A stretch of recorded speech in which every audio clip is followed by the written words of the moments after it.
Hello everyone and welcome to today's stream. I am Mage 1011 and today we are doing part 10 of Final Fantasy XIV Endwalker.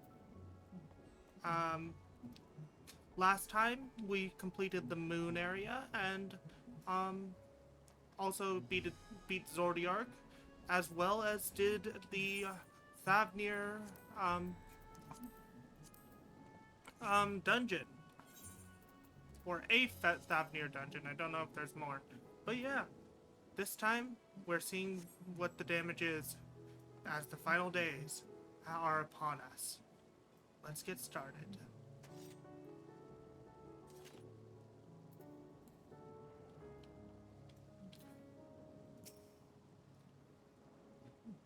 All life must end in death, yet death in turn gives birth to new life. Such is the flow of ether. That to think that natural cycle could simply be cut off, the very thought makes me shudder. So long and after so long and so many sacrifices, we finally found a way to cure the tempered. But those poor souls, they vanish without a trace. Is there truly no saving them?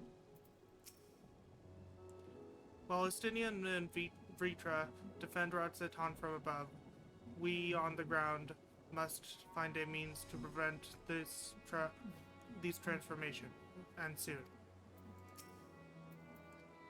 Worry not, I can see your ether, and that of your companions. We have not suffered the fate of those unfortunate souls. The stillness of in the air puts me at ease. Puts me ill at ease. We must be wary.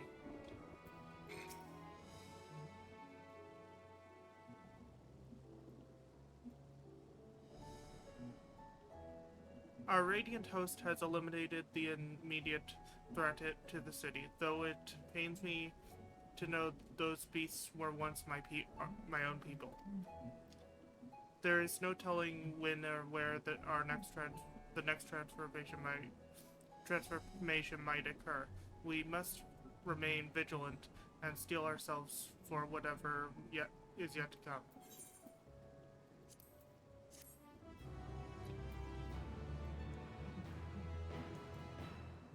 You may now enter Van Spatty with a party of NPC adventurers. Yeah, that's for the previous dungeon.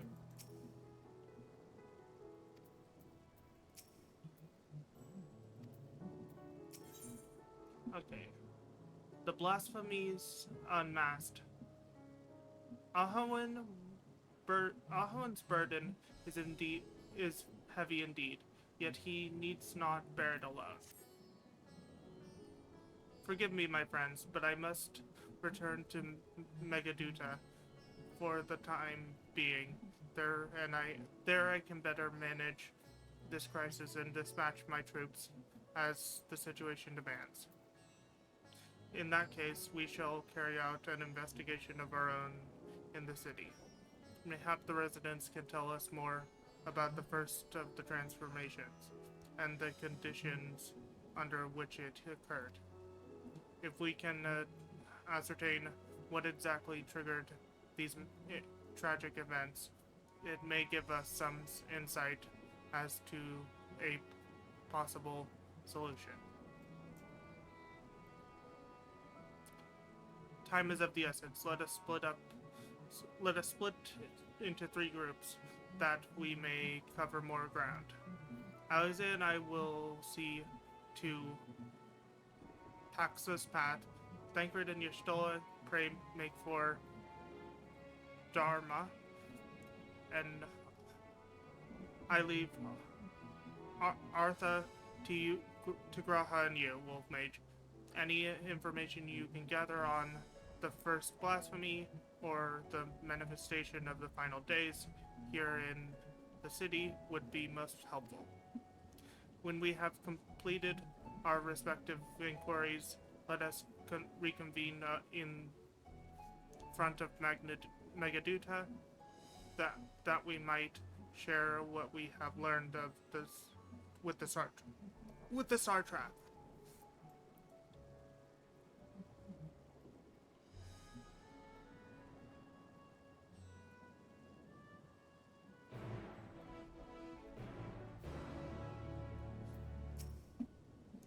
Shall we be off then? Artha is home to the High Crucible and Alchemia, whose alchemists forge many of our warding scales. That seems a good place as any to begin our investigation, don't you think? I spoke briefly with Nadana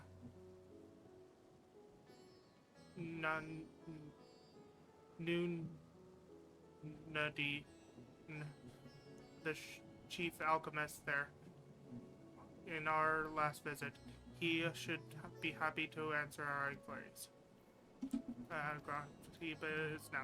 Grahadia is now accompanying. Nice. And because we attune to all the Aetherites, we can easily get around.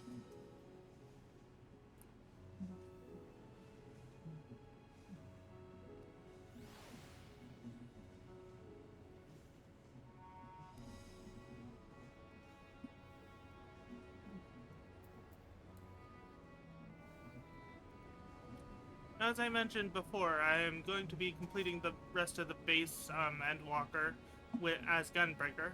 But once we get into post-Endwalker, I'm going to be switching to a different class, which I'm leveling off screen. Nuha Dean. I remember those red eyes.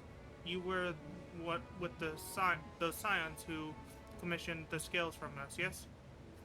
I welcome you back to the High Crucible. What brings you here in this troubling times? We are ascertaining the Star Traps. We are assisting in the Star Trap in investigating the cause that plagues the city. Do you happen to catch a sight of any of the creatures? I did. As I was going about my work, I was disturbed by crashing footsteps, so powerful that they shook the very ground.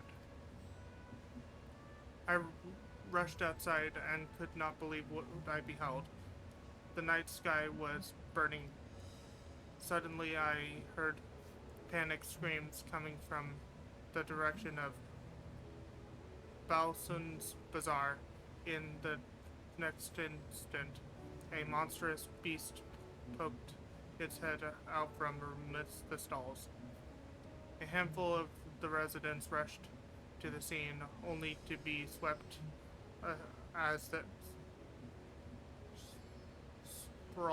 only to be sent sprawling as the fiend and its minions propelled themselves skyward. So the blasphemy came from the vicinity of the market. This knowledge may prove useful. I thank you for sharing your tale. Well, I do believe we now know where we should inquire next. The bazaar, then.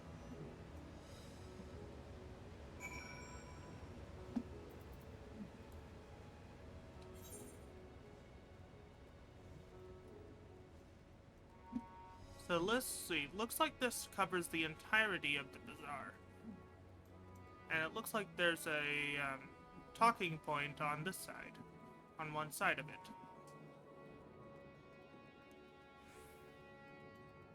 So let's go to there first.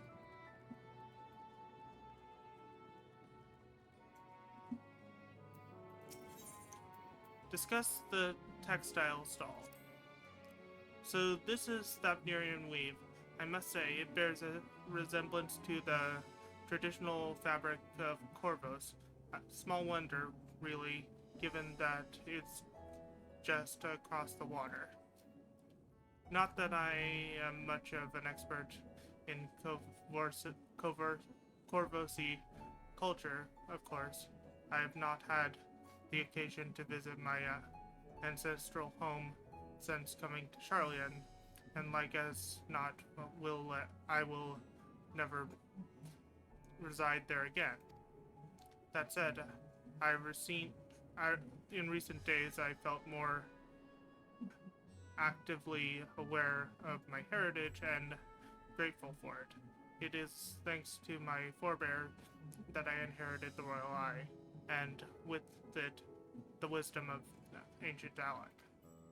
So, well, I simply hope that my countrymen are safe, and one day, when this calamity is but of memory, I would like to see Corvos again, if only once.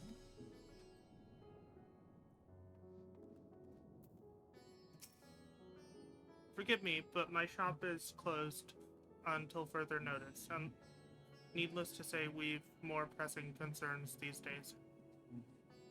We've come not in search of wares, but information concerning the enormous fiend that tore through the bazaar. Did you perchance witness anything? I'm afraid not, my friend. I was here the whole time, and I only saw its little minions made a mess of the place. They did. While was all going on, the great big one tore through the west side of the bazaar. You'd have better luck asking there. No one else to ask? Okay. It's a good thing I came to this side.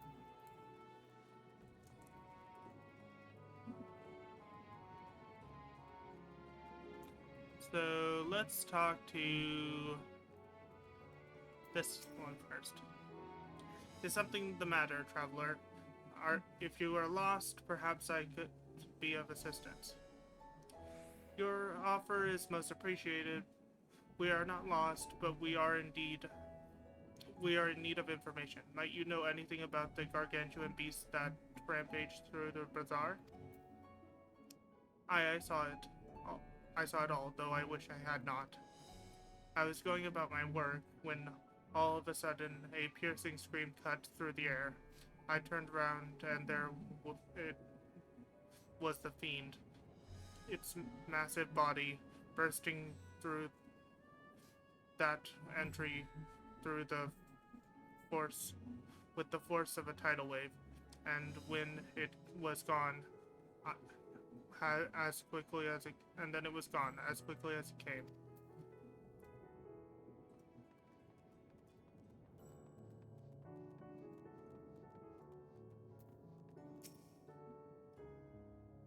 Sisters, have mercy. What is happening to the world? What do I do in this? Is nowhere safe? Settle down, friend. The danger is past, at least for now. If it's not too painful to remember, could you tell us what you saw? First I heard the screams, then a horde of ravenous mates came charging towards us. One of them was huge, bigger than a merit, throwing people like rag dolls, and it was eating them. I hid under the counter, saw others do the same, but the shrieking and wailing kept getting louder. More voices in the throng, beasts or victims, I couldn't tell. I knew not what was happening. I still don't. And that's enough, my good man. That is enough, my good man. You were brave to share with us your tale. Many of your fellow merchants are saved. The High Crucible, too, has survived mostly unscathed. Pray stay close to your friends and loved ones, and rest your body and mind while you are able. I suspect that is the most we can expect from the people here to tell us. I think it best we find a place outside the bazaar where we might rest and review our findings.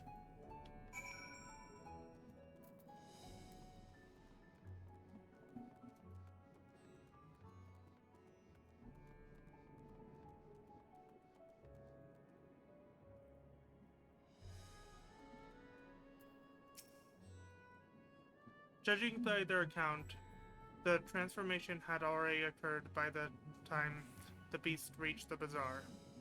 It tore through the west side of the bazaar, headed towards the Aetherite Plaza. In other words, the blasphemy may have first appeared in in this vicinity. That being the case, the people at the Mayhen can surely tell us more.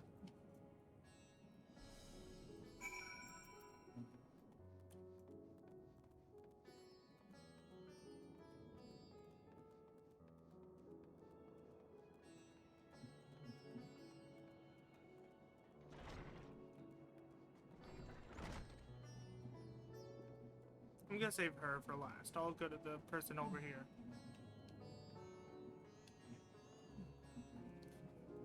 Fearful here, or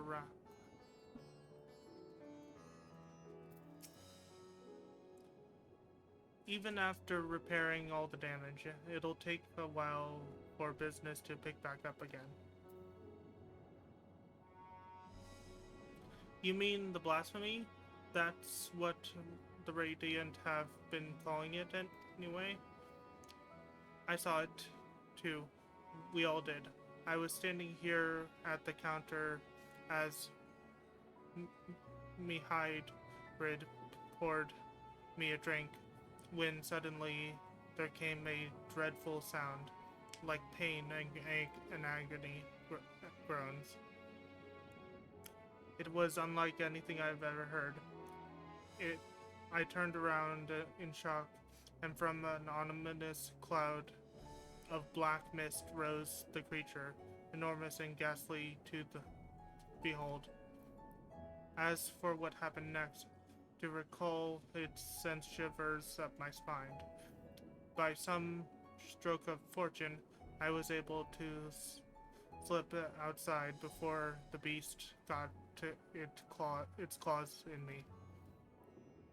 But the sight that greeted me afforded no solace. The blue sky above turned red as blood. Nahirad himself and the other surfers clung to each other for dear life until the Radiant host came to our aid. Wait, did I hear you correctly? The beast manifested before the sky began to burn? I'm certain of it. The shadows here offered the windows here offered a clear view of the sky, and I saw nothing out of the ordinary until the beast appeared and began raging.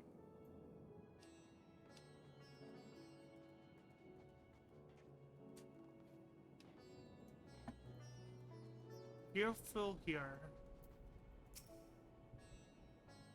Going after that enormous beast, are you? I saw it, including the very sight of instant that poor bastard transformed. Damn the gods for putting me there. It started over there, by the window. A few merchants probably talking about and drinking. Conversation must have taken a turn for the worse. The next thing I knew, their leader, I suppose he was, buries his head in his hands, and black mist comes swirling out of him. Then his whole body bursts apart, and there stands a hideous, slavering beast, massive and foul, all gaping maws and burning, bludgeoning eyes. His friends started shrieking, then black mist comes again until the change takes them too. The stuff of nightmares, I tell you. Nightmarish indeed, incredibly. Incidentally, do you perchance know who those merchants were? No, I'm a decorator by trade, not much cause for mingling with their sort. I saw Mihil, Mihil, Mihilil, the barmaid, crawling with, chatting with them, though she might know something.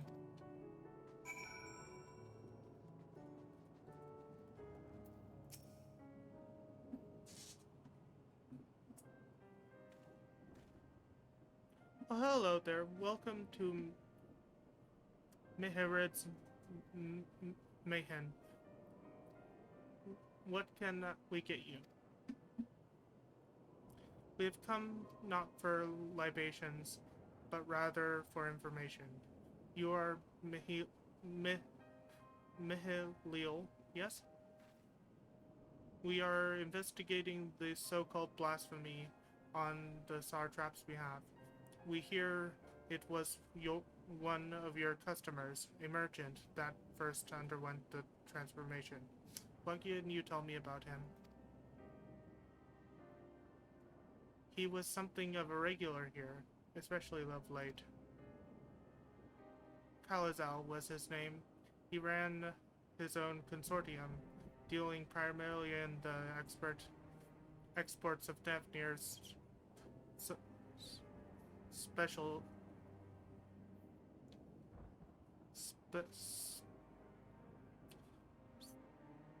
specialties.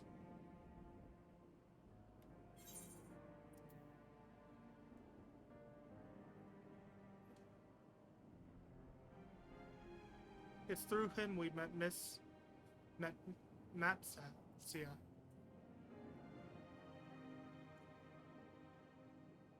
Yes, the name rings a bell. Didn't you mention them both on your first trip to Thavnir?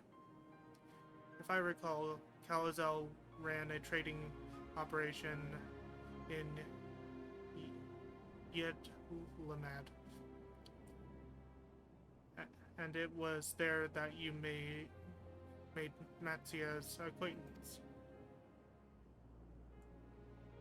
Yes, that is the same Kalazel, no doubt. A rather successful man, from what I gather. That said, it was clear that he had fallen on hard times of late. Those ghastly towers popping up everywhere couldn't have been good for business. Even now, with the towers gone, the collapse of the Empire has led to all sorts of problems elsewhere. The market for luxuries is surely not what it once was. Trying times for the head of a trading consortium, indeed. Talizel was was a compassionate man. Even as his own business suffered, he did what he could to provide for the artisans, fishermen, and many others who counted on him to sell their wares. Indeed, that was the very topic of yesterday's meeting. As far as I can hear, yet, as they discussed matters further, Kalazal turned grave and grim. Kalazal's tone grew grave and grim.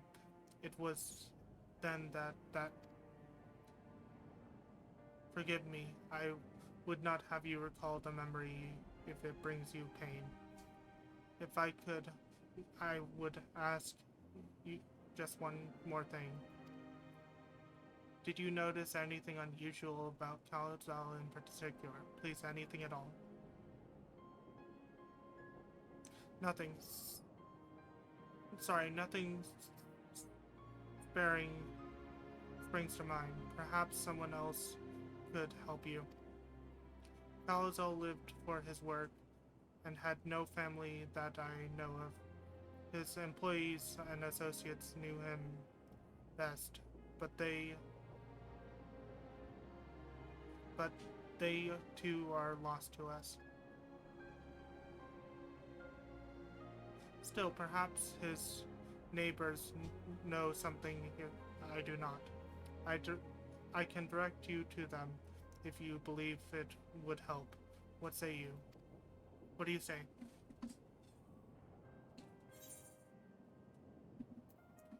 Blasphemy unmasked.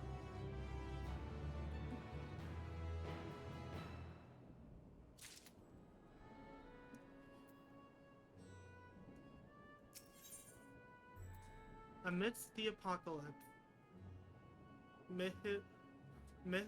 Milio has information that she should serve serve you well. Calazal made his home in Kama, a nearby residential area. From what I gather, Calazal lived there since childhood and was known throughout the neighborhood. Kama, the name is new to me. How do we get there? I'll write down some directions. I cannot promise that you will find what you seek there, but if nothing else, it's a start. Come, let us see where this lead takes us. And Grahatia is accompanying us again. And we have a slight stop to make right here.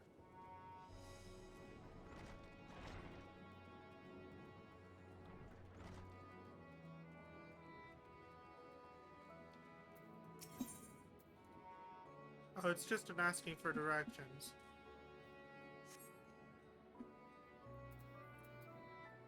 But I think I can find it.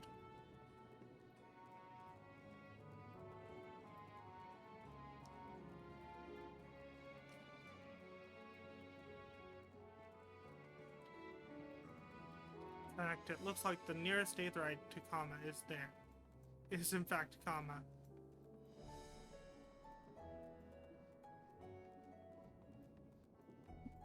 We'll go ahead and teleport.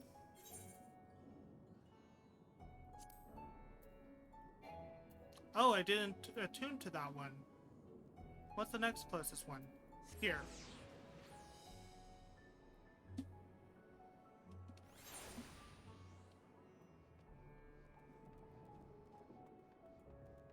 So we go this way. Looks like I missed one Aetheryte.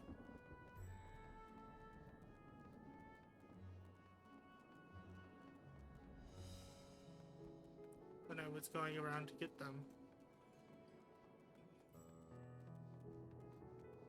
Let's go ahead and get that Aetheryte while we are here.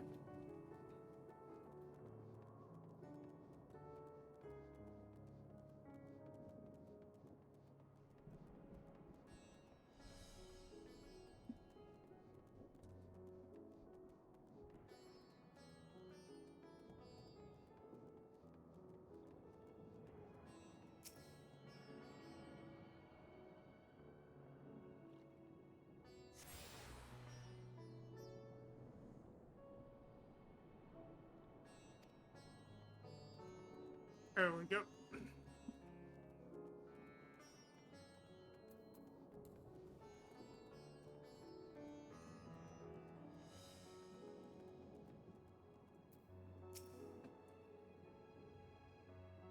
And this must be Kama. We've arrived at last. Let us begin questioning the residents without delay. No doubt someone here can tell us more about Calazal. Given recent events, I imagine many are taking shelter indoors.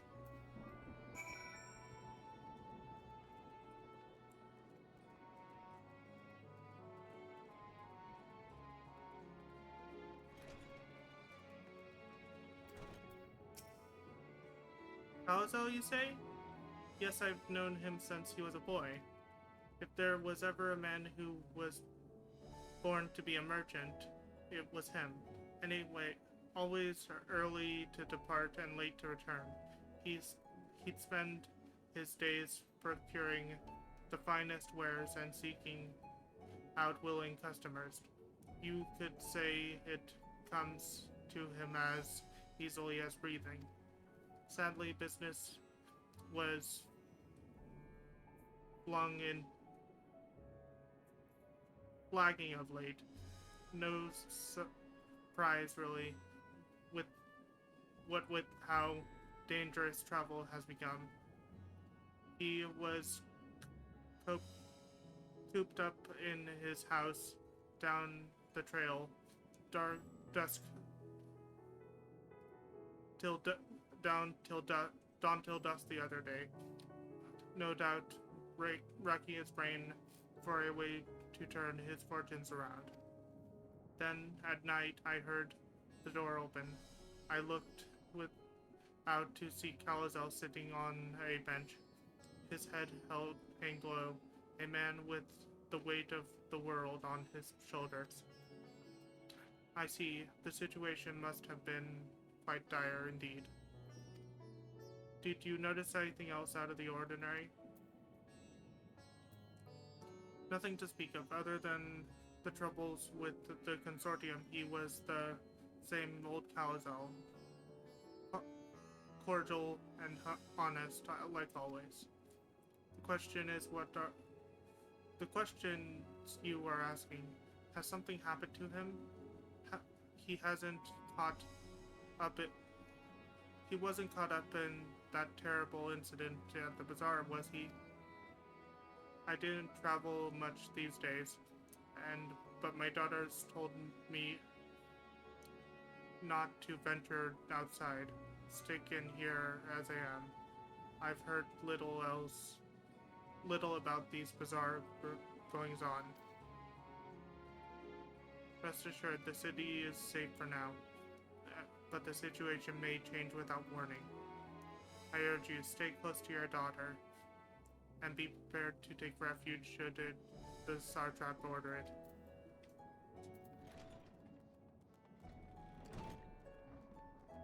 Let's see, there's a house over here, and just a little nook over here, so it's the only other house.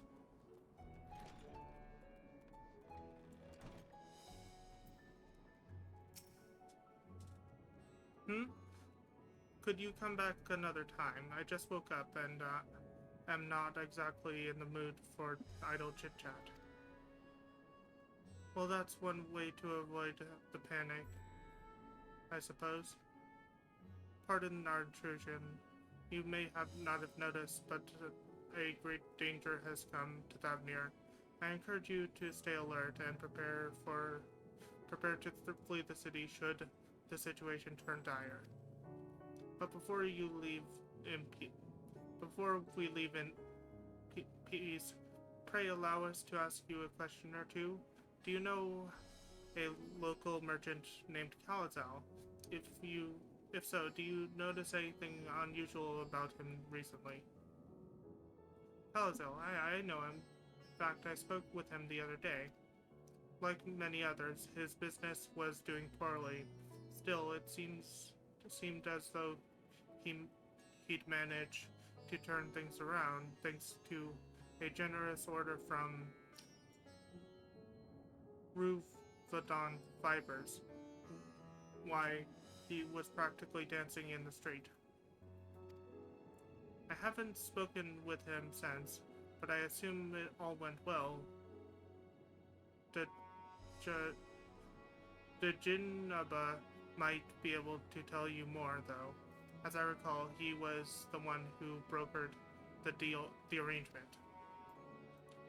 The Jinnaba at Ruvadon Fibers. Sounds promising. Ruvadon Fibers is at another it's alright.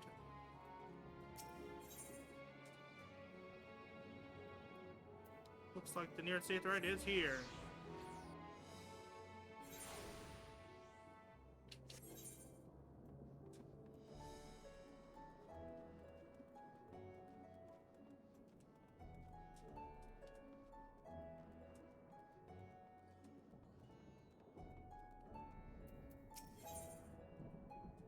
Discuss Rubodon fibers. They're farming. They're farming silkworms. The best. This must be Rubodon fibers, where we should find the Geneva. Oh, they're down there.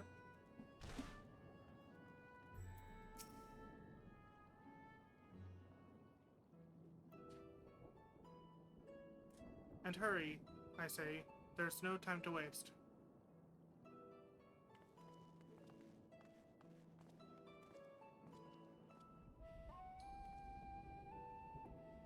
Pardon me, but are you in charge of buying and selling here?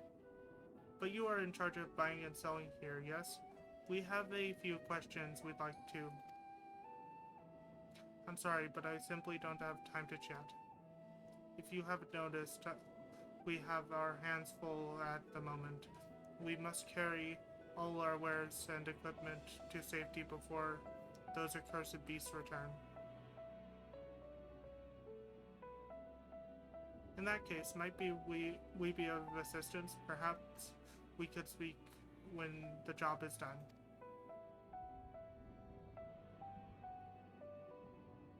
Very well. You could start by helping us move our equipment. Ask the others what to put where.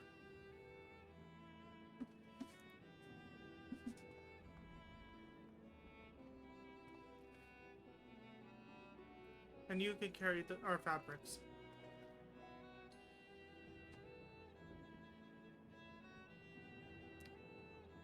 Go through that door and speak with Carmela. She'll tell you the rest. Remember, the textiles are our livelihood. Handle them with care.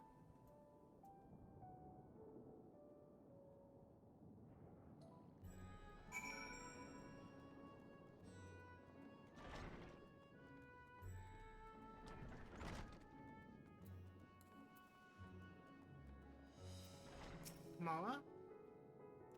This area is for employees only. Out.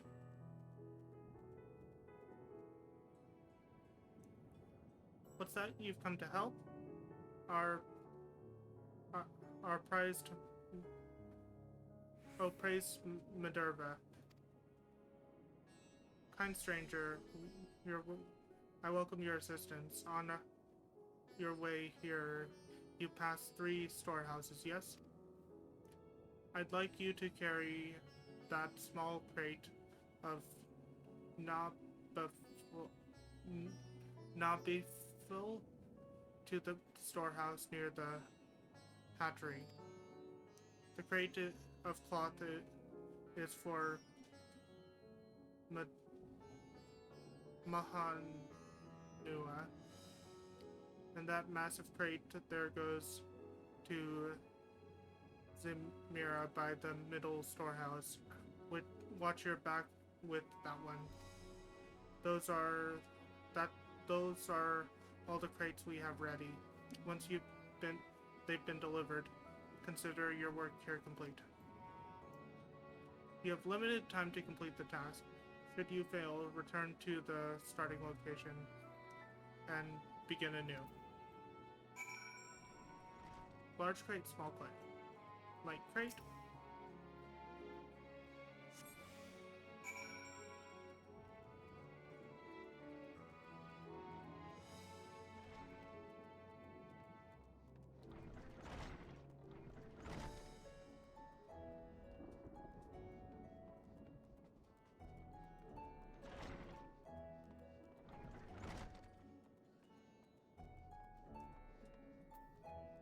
Ah, there it is.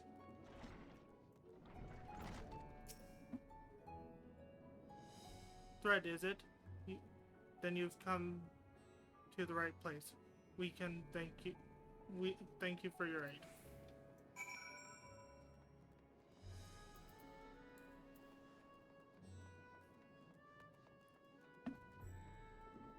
Large crate.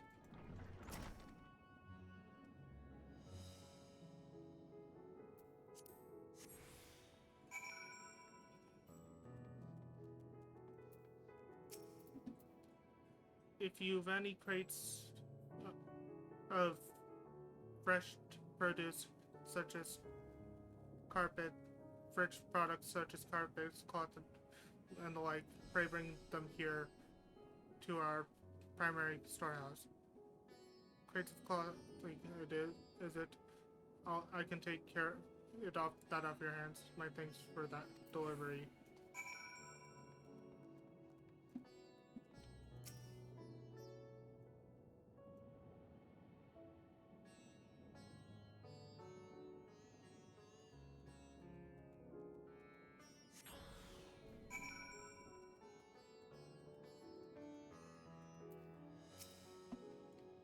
Say, I require the. You're quite the burly one, aren't you?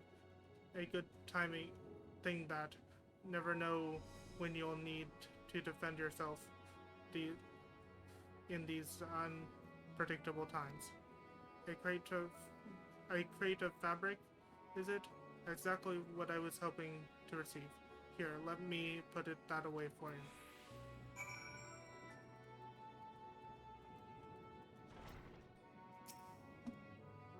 You've carried all the crates to the storehouses, you say? And so quickly, too. Why, I've never seen anyone so strong. I and my associates will see to the rest. Please return to Geneva and assure him our work here is proceeding apace. To tell the truth, we're grateful for this distraction. Too many terrible happenings of late, but generous souls like yourself give me hope that we may emerge from this trial even stronger. I pray we meet again no more in more peaceful times.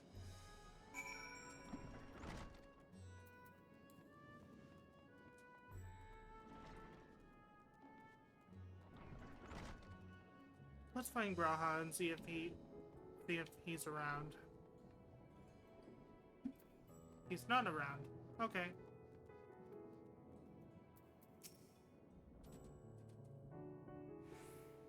Done as I asked, have you?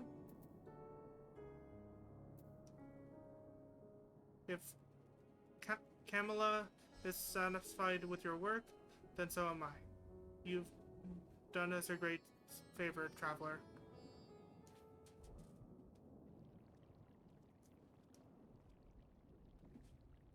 I too have delivered the instruments and appliance apparatus entrusted to me. You both have my thanks. With our wares safely stored away, we'll not lose any more of those to those fiends. I take it that your establishment did not escape the attack unscathed. We did not. Thankfully, most of our work had already left. Workers have already left for the day, but those of us still here saw it all.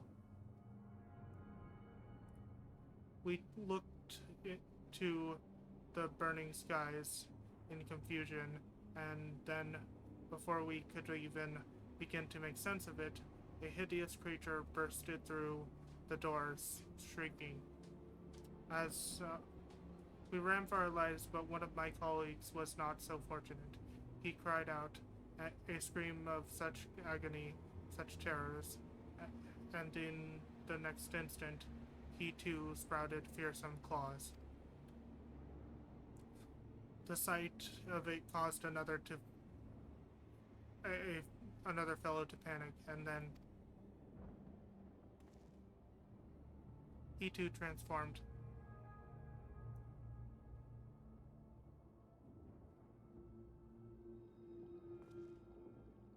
I'm sorry, there was something you wanted to ask. Indeed. You know the merchant Kalazal, did you not? I believe he had some dealings with your establishment. Kalazal? I knew him well. We'd arranged for his consortium to deliver a large shipment of fabrics, but in the end we received a better offer and had to turn him down. I understand his business is struggling, but so is ours. Uh, uh, Another of our most reliable trading partners agreed to transport the goods for a much smaller commission, and we'd have been fools to refuse. I felt terrible withdrawing the offer, but you must understand we simply had no choice. He tried to put on a brave face when I delivered the news, but his dejection and despair was plain as day. He said he'd discuss it with his associates, and I could tell he'd all but given up hope. Dejection? Despair?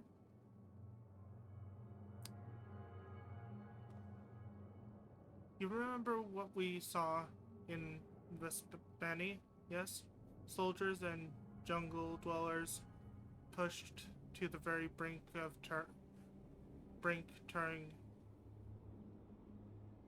turning into beasts one after the next. It would seem the same phenomenon occurred here. The poor craftsmen attacked by the fiends, as well as those that witnessed all undergoing the change. I suspect that everything began with Kalazal. By all accounts, it was he who suffered the most pain, profound and piercing despair. Wait, could that be it?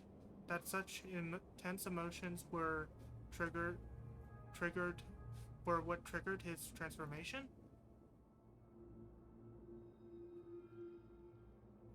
Much remains unclear, but I believe we are drawing closer to an answer.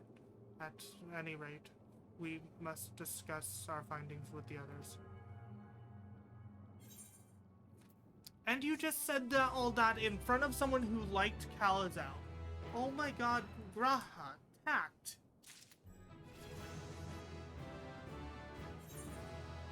Ooh, enhanced continuation. That actually unlocks hypervelocity. AKA, after we use Burst Strike, we get a continuation.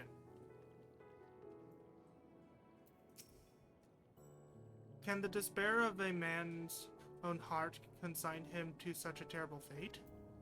Okay, at least he's not hating Kalazal for turning. But God, Graha, can you keep a secret?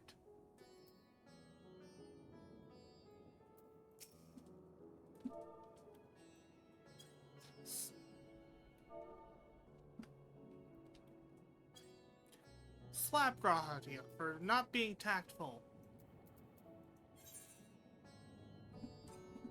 Beyond the depths of despair, Grahatia is eager to share all you have learned with your companions. We were to reconvene with the others in front of Megaduta. Were we not? That should be just outside.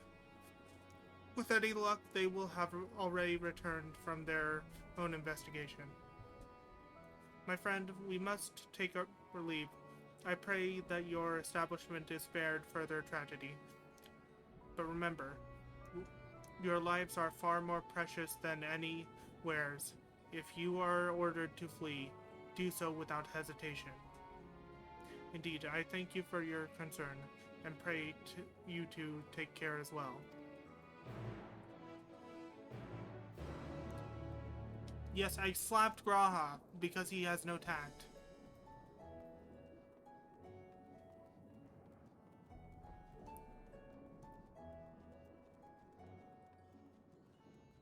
Let's see, Thancred. Finished your rounds and ready to share? Let's see, there's no Y'shtola anywhere. Oh wait, that is Y'shtola. Alright. Ariandre is on the moon. With Thancred and Y'shtola. But no Grand Hataka.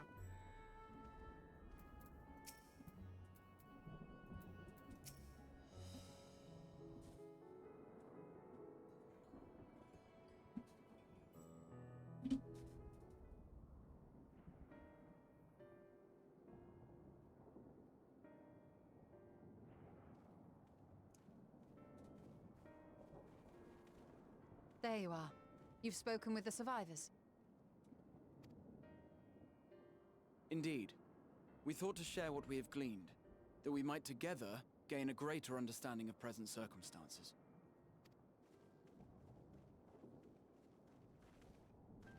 Fortuitous timing. Alize and I completed our own investigations not long ago. Then we should take a moment to compare notes. Shall we begin with the two of you?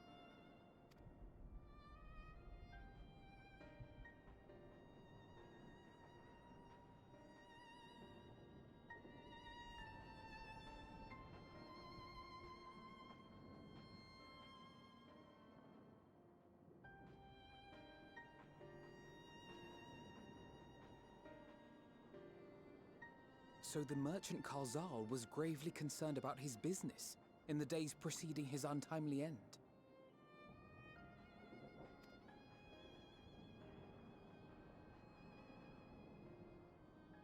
The tales we heard were much the same. The first victims to be changed into blasphemies were all overcome with anguish of one manner or another. Then those who saw their loved ones stolen before their eyes succumbed to a similar panic, setting in motion a chain of transformations. Fear, unease, despair. These negative feelings serve as a catalyst. If so, then it is not unlike the calamity that befell the ancients. With their creation magics, they unwittingly gave form to untold horrors. Had they simply lost control, surely it would have manifested in many forms, not all of them monstrous. Yet somehow, this phenomenon is triggered solely by the darkness in their hearts, a common thread with what we now witness. Common, but not identical. While the beasts the ancients faced were forged with magic alone, those of today are born of sentient beings.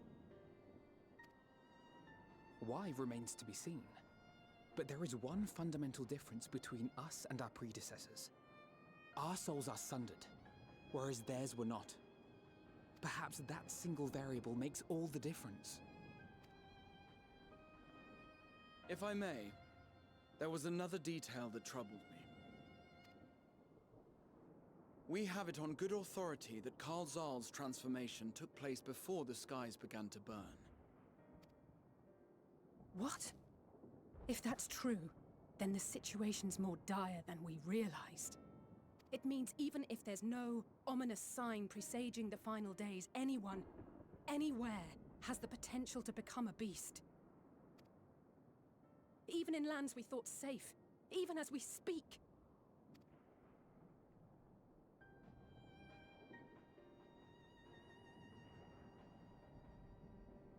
Look! It's the satrap!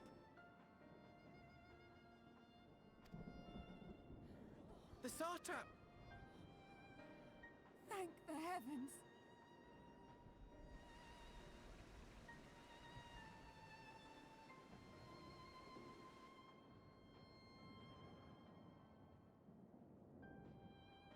My countrymen, I am relieved and heartened to see you strong and safe.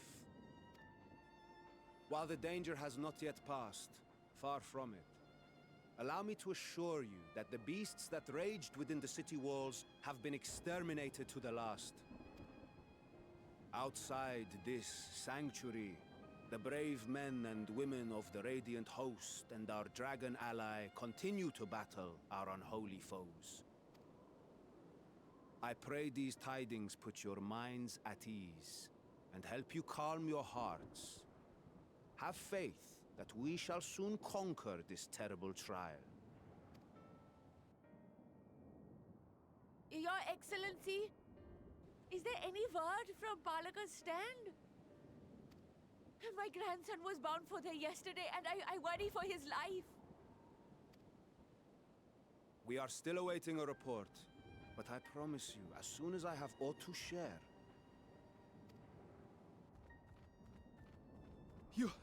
Your Excellency, I bring grave news. You are? I'm Matsya of Akyali, a humble fisherman. Ah, I remember you from our first visit. Wait, you're... But no, that can wait. When the skies turned red, I set off for Palaka's stand, fearing for the safety of a friend.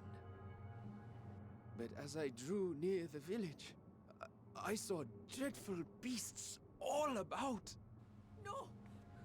Gods have mercy! Your Excellency! Save my grandson, I beg of you! We will spare no effort to save all we can, but you must remain calm. Calm? You tell me to be calm? You saw those beasts? They tore our bravest warriors limb from limb! What if we are too late, huh? They catch him, sink their fangs into him? The fangs! The screams! Get away from her, now!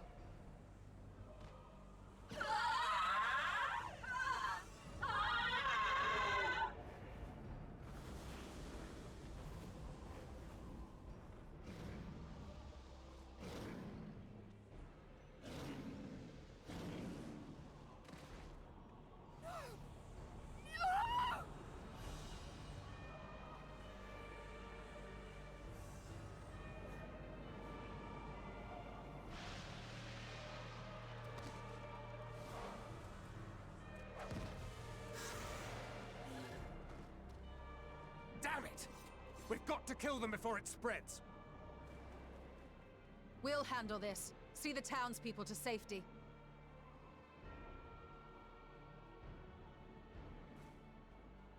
Run as fast as you can! Ah! Ah! Ah! No!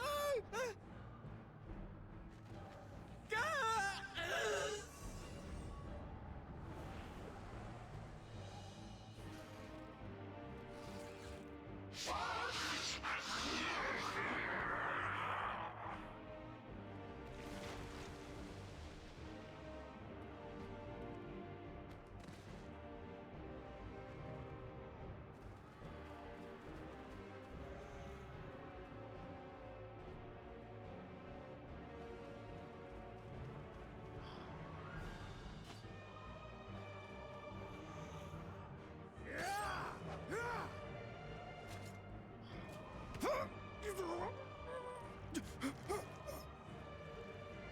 Vitra, our people, you must save them.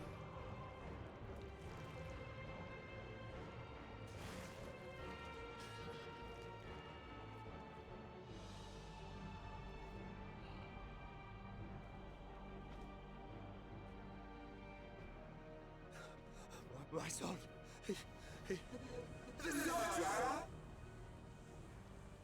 Enough! You must run. For their sake and your own.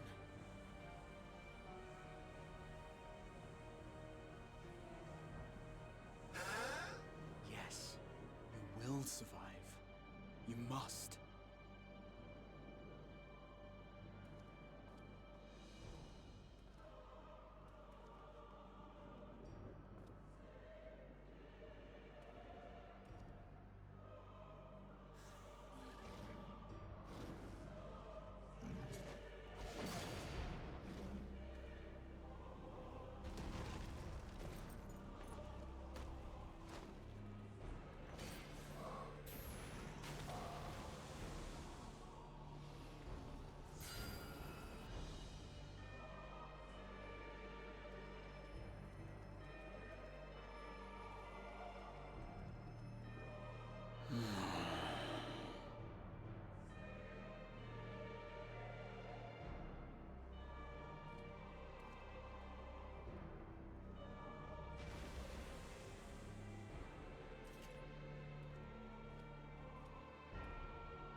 Be strong, my friends! Fear not, for we will defeat these abominations!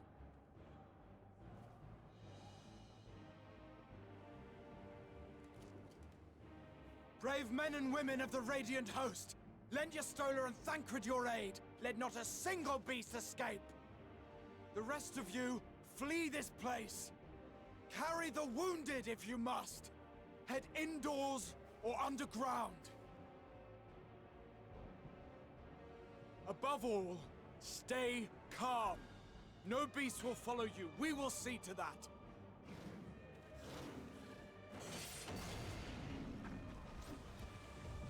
Alphino! Alice! Leave the city to us, and make for Palaka's stand at once! Matsya, show my friends to the village! I promise you, they're more capable than the host's finest! Right! Go with them, will you? We will save these people. As many as we can.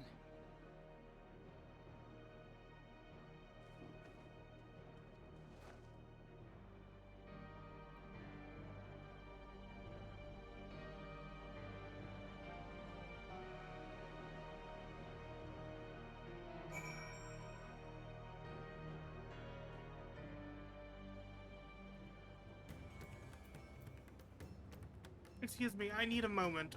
I'm beginning to cry and I need a moment. I'm going to step away, pull myself together, and then the stream will continue. So BRB.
Okay, I'm back.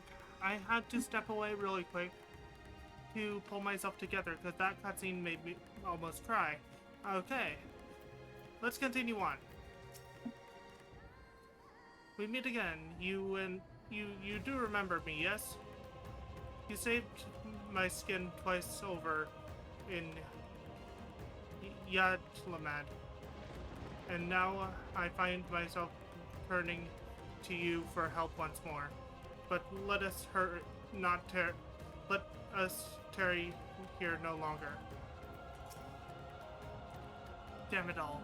Stay calm isn't exactly my forte. We must save Palkia's stand, whatever it takes. Palkia's stand. Why did I say Palkia? This isn't Pokemon.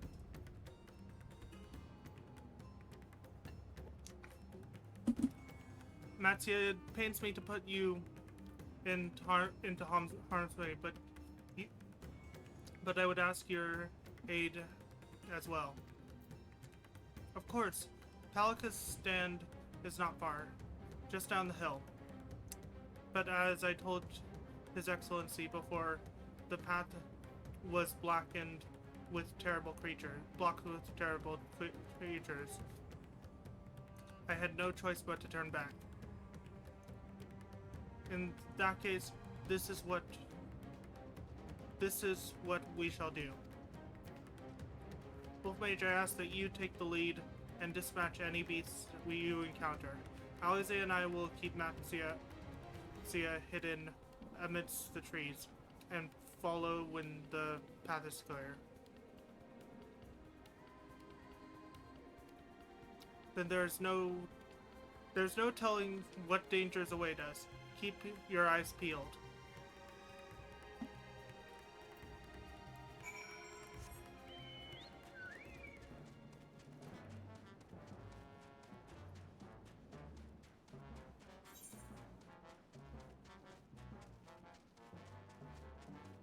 And now we can actually get the Aether Currents that were down here.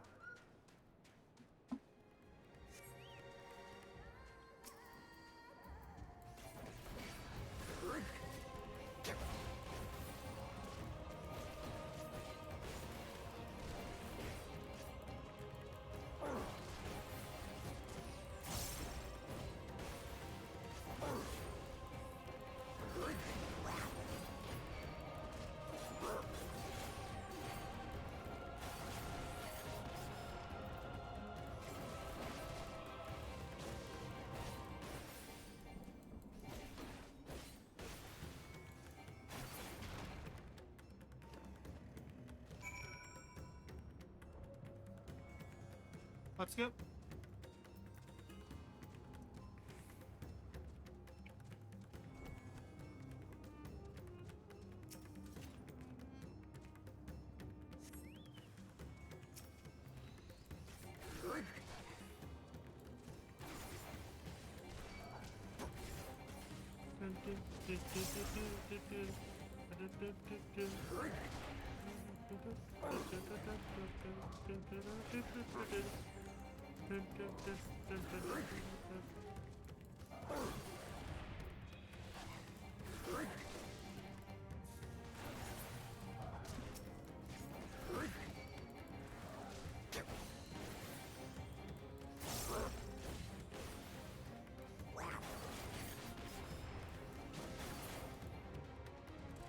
Let's go.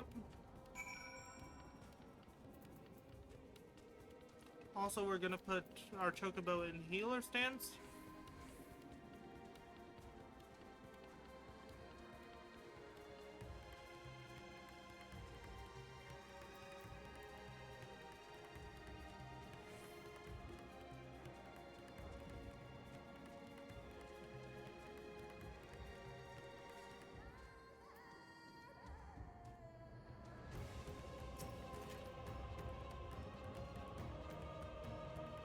What's happened to them?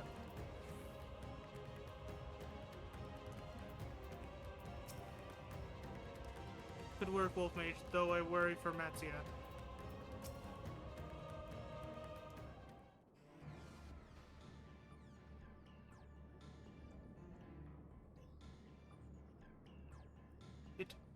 It can't be.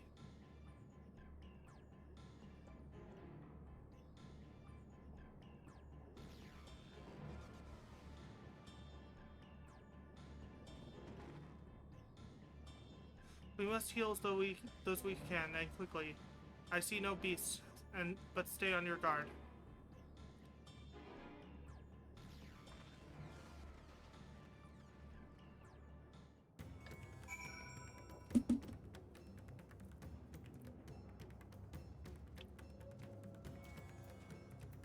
Metsia? When I last came here to sell my fish, everyone was so bright and cheerful. This is a nightmare. The horror. I pray that the sisters will see us through this calamity.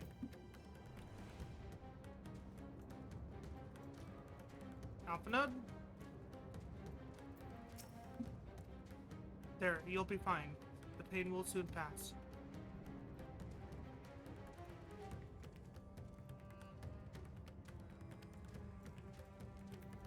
Alize?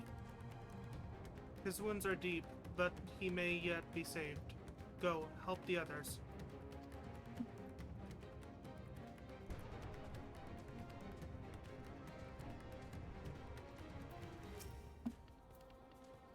Meeting? Though the villagers' injuries are not deep, though the villagers' injuries do not appear to be life-threatening, he does not respond to your efforts. His breathing grows more rugged and shallow, and his vacant eyes are those of a man who has lost the will to live. Whoops, I accidentally skipped that.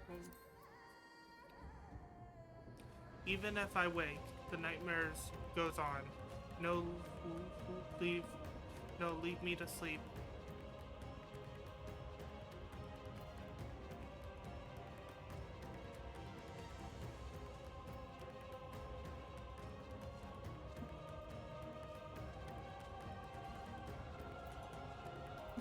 Collapsed here. The cooling body has already begun to stiffen. The massive wound against the villager was gored by a terrible beast. Motionless villager. The villager has no pulse, nor do they appear to be breathing.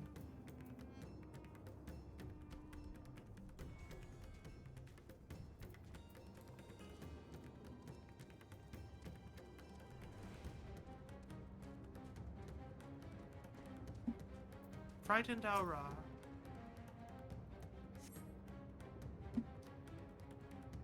Have you come to help us? Too late, my family, my friends, sob.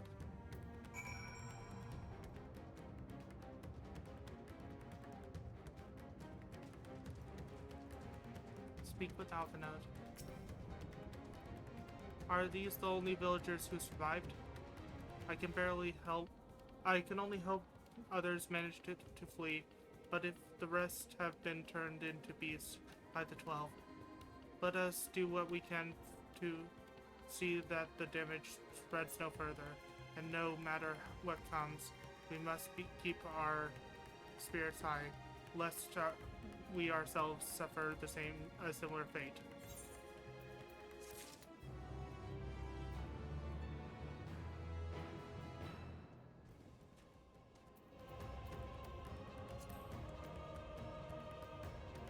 The gate of first sight.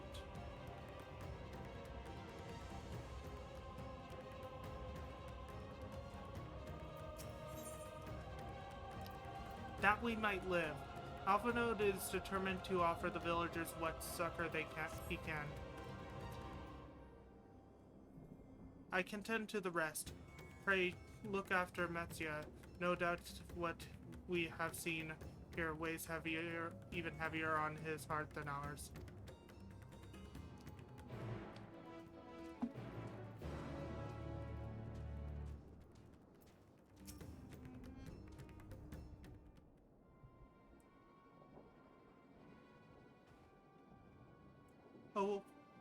Oh, Wolf Mage, Wolf Mage.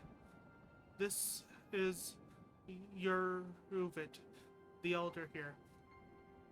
He is hurt, but praise be to the sisters, he still lives. Young Matsuya here has told me everything.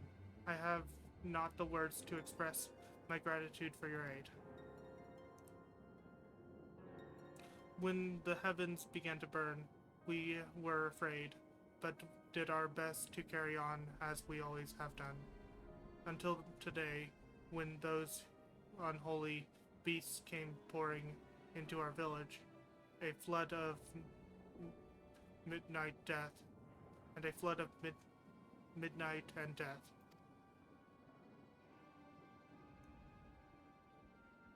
There are no words to describe what followed.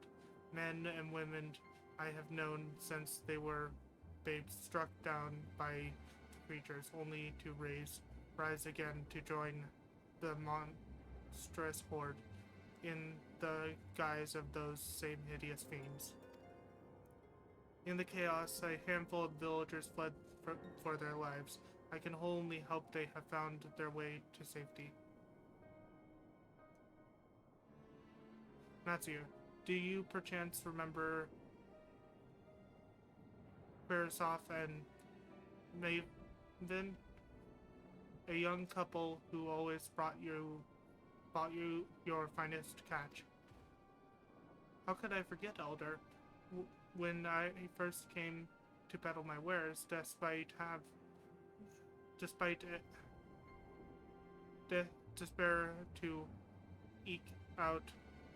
to eke out a living, they showed me such kindness. Others shunned me as an outsider, as it is their way, but Ffxiv and Maven bought my fish and sung its praises. They turned my fortunes around. Alas, I fear they are in terrible danger. I saw them running towards Agma Temple, one of those beasts in close pursuit. They had their child. They had their child, still a tiny babe. To elude these fiends while caring for one so young is an impossible task. Surely, I beg you, go to their aid.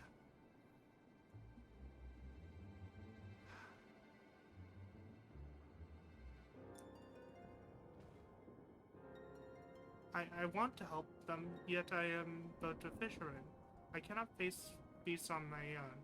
Will you come with me?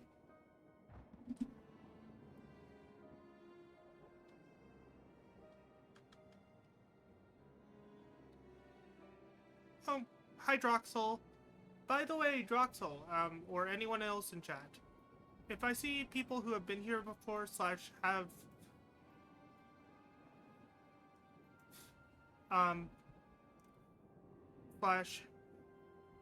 or have not been here before, as of yesterday I have reset everything on stream avatars, so I am going to be giving points out to rebuy any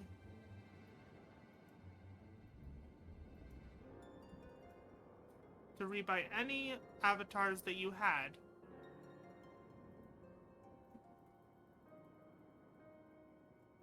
Since you're the first one here since then, you get the first badge. There you go, Drock.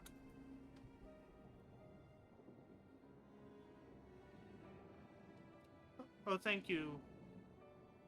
Agma Temple lies to the west of here. We must hurry.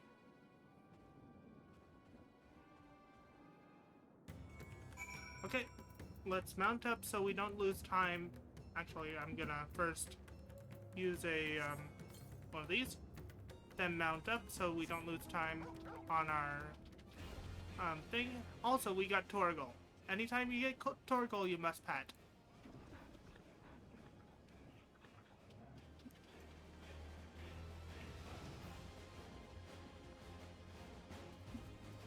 So we have to go west. Also, northwest.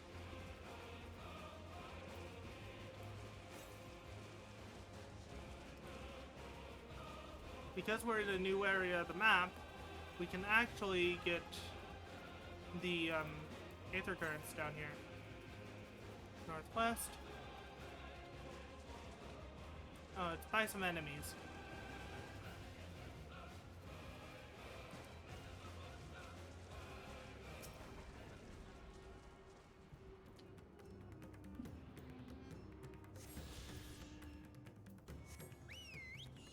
Up, we get a carbuncle. To the north a bit. Right there.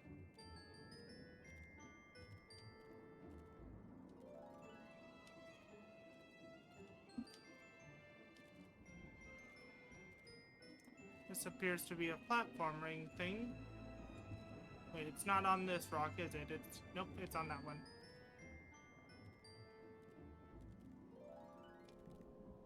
Seems we're going to have to do platforming. Okay. Boop.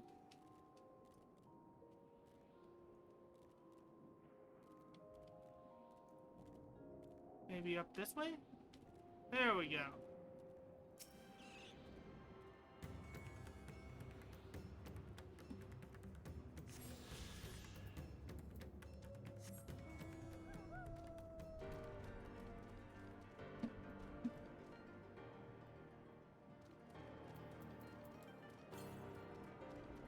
Southwest. Okay, that one's not nearby, so I'm gonna skip that one for now.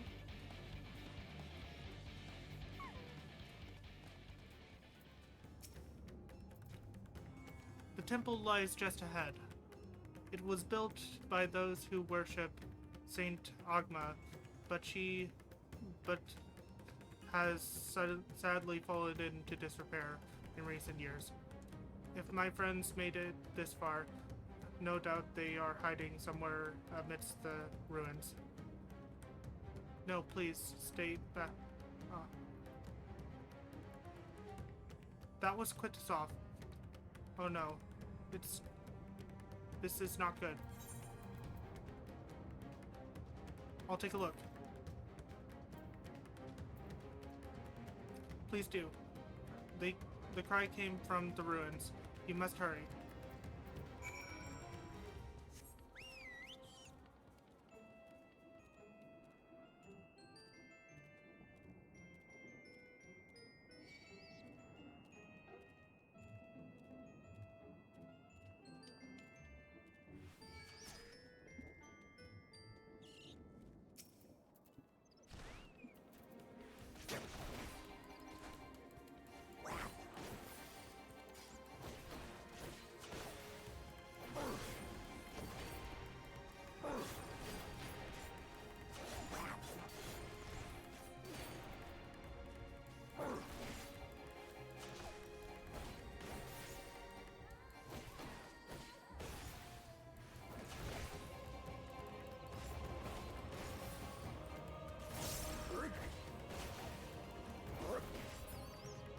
Okay.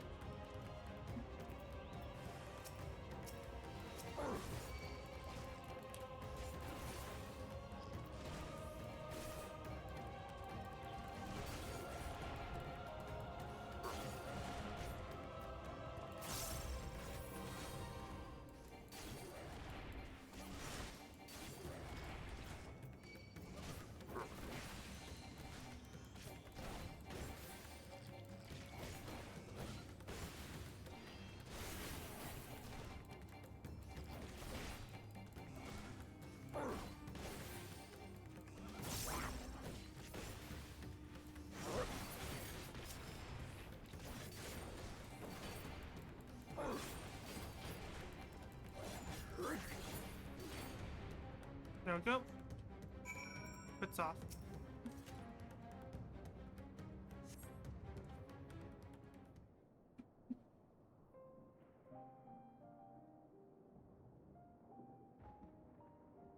The man lies motionless on the ground, bearing a grave wound.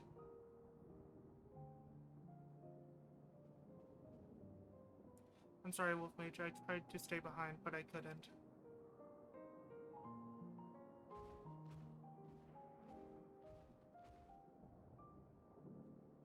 No, it can't be. Is someone, anyone? My arms so heavy, and my legs. I can't feel my legs. My wife fled with our daughter. I need to find them. I need to be with them. I need... Ffxiv, no. You must stay strong. More time. I thought I had. I don't want to die.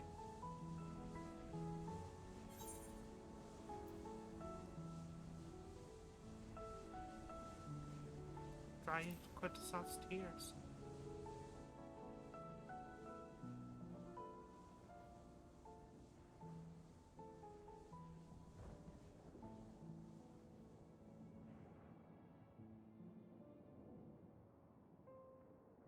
Thank you. Please, find them.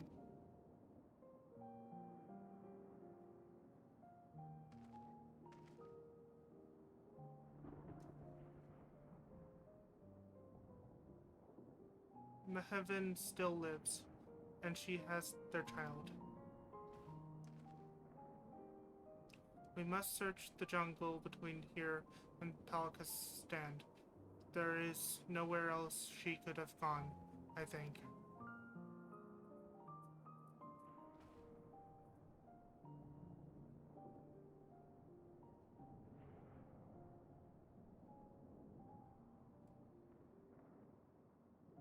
Forgive me, Querasov. Once we have saved your wife and child, we'll return and lay you to rest.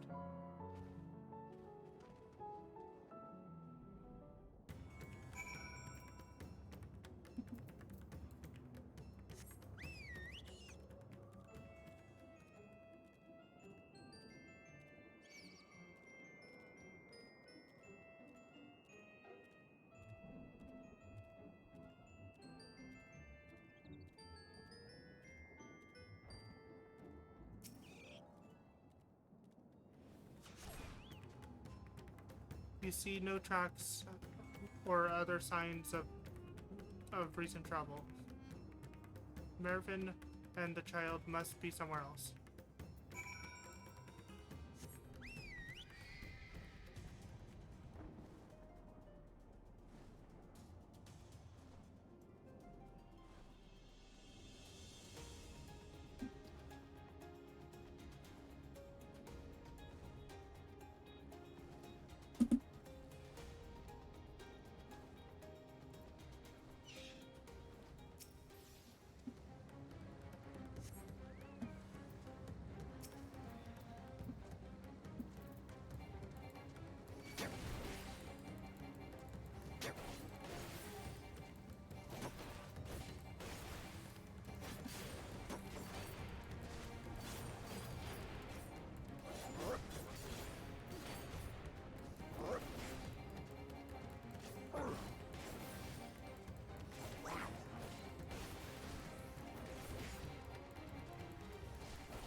And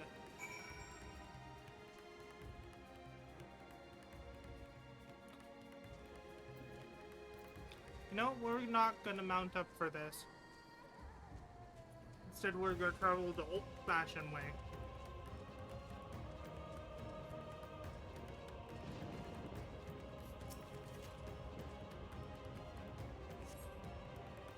If Mervyn and their daughter came through this area recently, you see no evidence of their passage.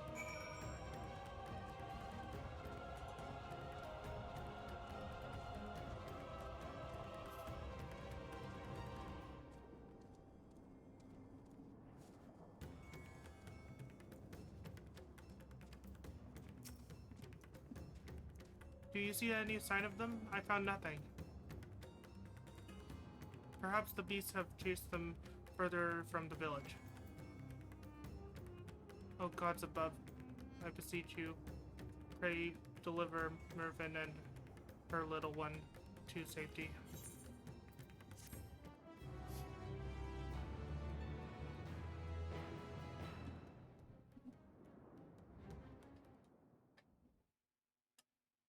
Meanwhile, in the skies above Thavnir,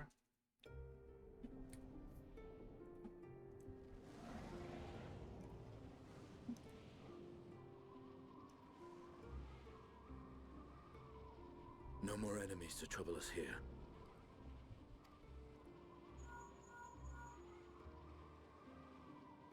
It's me.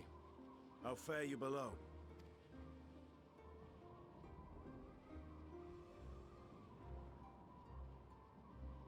Understood. I will inform Vritra. Chaos and panic sweep Raz-at-Han, and many more have succumbed to the transformations. Amidst the fray, Ahawan fell, protecting a grief-stricken father.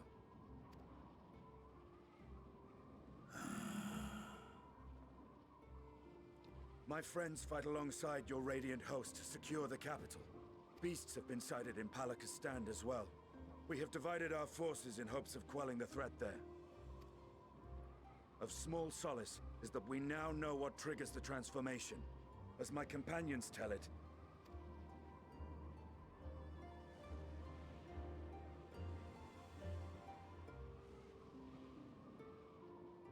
so it is the very fear and despair in their hearts which inflict this abhorrent punishment upon them. A nightmare from which my children will never awake.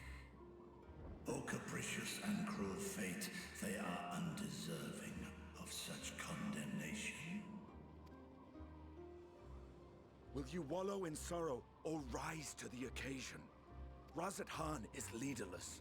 Before he passed, Ahawan sought to reveal the truth to his people. Honor his wishes. To what end? To breed a new conflict between dragon and man? These claws could reduce thee to shreds with a touch. These jaws crush thy bones to dust. Only through my proxy could I walk with my children. Without him, I am a bringer of fear, no different from the beasts which beleaguer them. Perhaps so. Only in death were Hraesvelgr and Shiva united. Indeed, whenever man and dragon have come together, death has ever been the inevitable result. It was our fear of your kind that sparked a nigh-endless war. Fear and hate of which Nidhogg drank deep as he laid waste to my homeland. And in turn, I took my revenge on his brood. Blood for blood, pain for pain. I thought nothing of theirs, only of mine.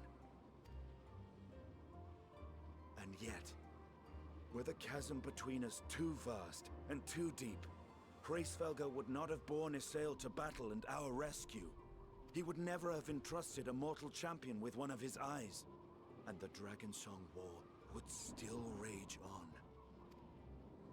And I would still wage a never-ending war of violence and vengeance. The future of our star be damned. I cannot speak for Ahawan's greater goals.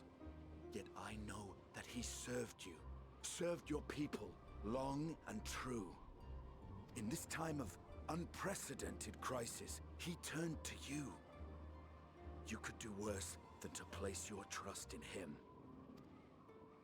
It will not be easy, but the future of Raz-at-Han hangs in the balance.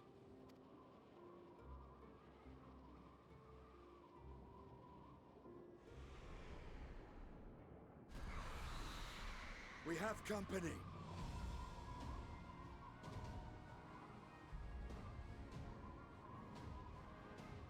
I am ready.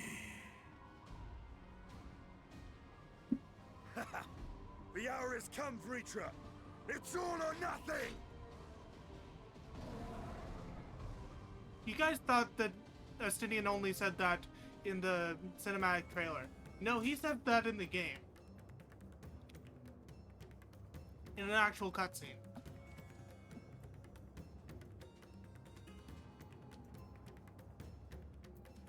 Matsia.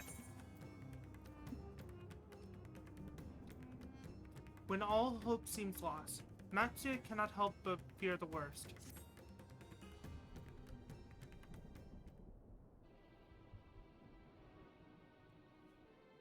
Maven fled in deeper into the jungle. She and her child are in grave danger. Whatever are we to do? Gods have mercy. You must try to stay calm, Matsia.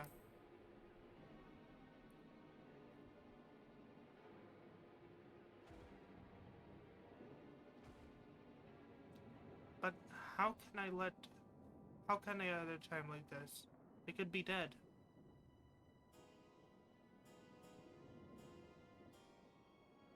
So if I allow myself to be overcome by this fear, I too might become a beast? I am not sure I understand, but I will do my best.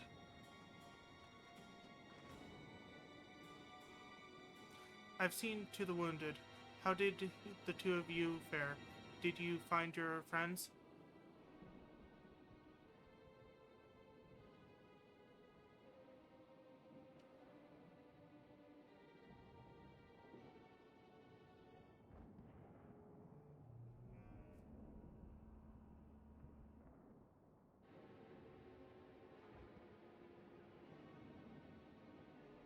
I see. In that case, let us help you find the mother and child. Before we leave, we must ensure the village will be safe in our absence. Alize and I will patrol the area and search for more beasts. Would you mind and Matsia speak with the Elder Vinit? Pray explain to him the situation and join us as soon as you are able.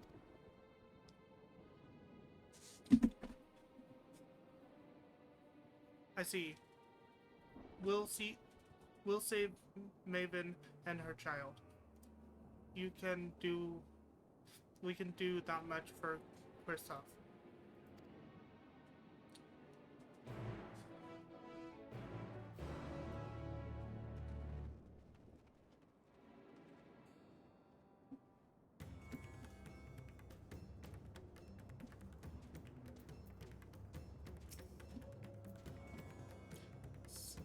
Smith, it will not be easy, but I will tell the Elder about Ffxiv. I'm heartened to see you both safe, but what of the family? We found Ffxiv, but he's... Say no more. I understand. We have lost another of our dear friends. Ffxiv may be gone, but there is still hope for Maven and their child. Please, find them, I beg of you. And if, in your search, you come across anyone else who escaped the slaughter, pray tell them what has happened. I will do my best to keep the villagers safe and their spirits high. Come, let us rejoin your friends at once.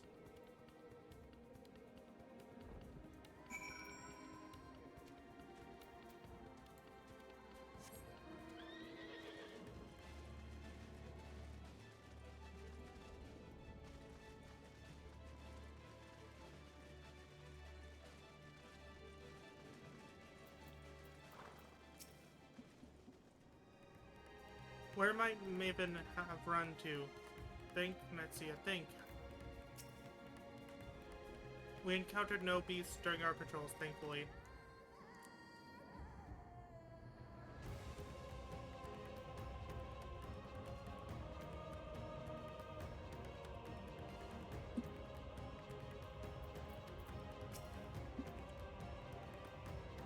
I am pleased to report that the vicinity appears to be beast-free, no doubt thanks to your earlier efforts. With that, let us resume our search for your friend and her child. Where should we begin, Nasia? If we follow Kisred south, we will arrive at Perusa, a temple. It is a sacred place where people go to commune with the divinities. It's possible Maven sought shelter there, and perhaps the other villagers as well. That's settled, Nasia. Stay calm, alright? You two take the lead. Keep an eye out for beasts. Anyone in need of help. Very well. We make for Perusa as quickly as we are able. With me.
There we go. Villager woman. Thank you. I thought I was done for. Maven? She is a friend of mine, too, but I haven't not seen her. She must still be out there somewhere, trying to avoid the beast, and with her child, gods. Worry not for me. I can make my way back to the village on my own. And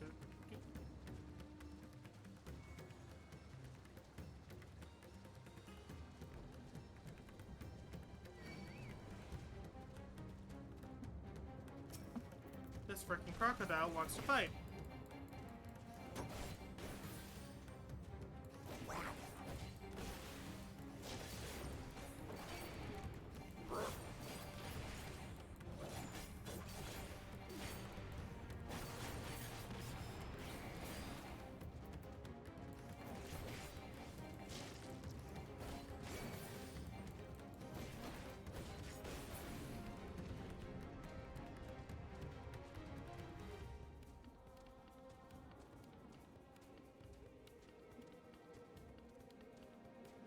No.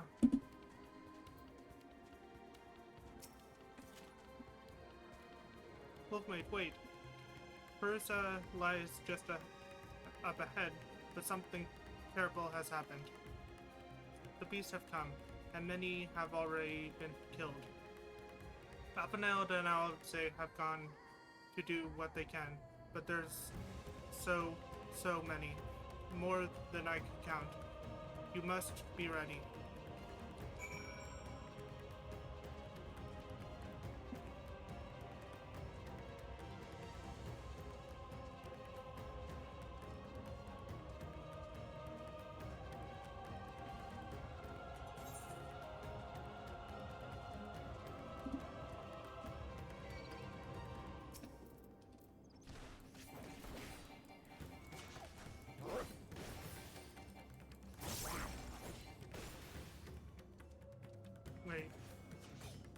That's not what I was supposed to fight.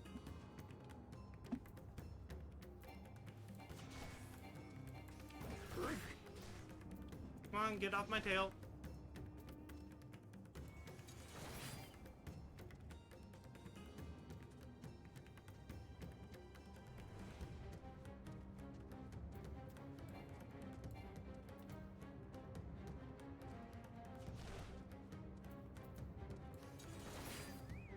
Dang it, as soon as I...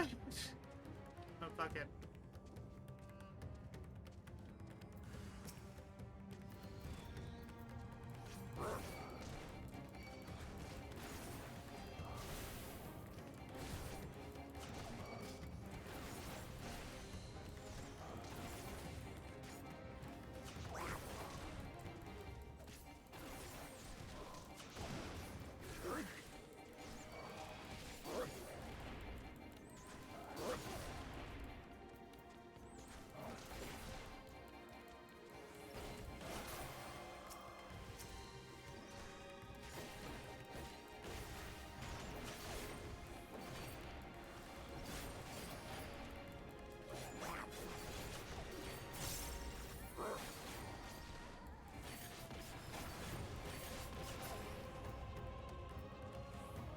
There we go.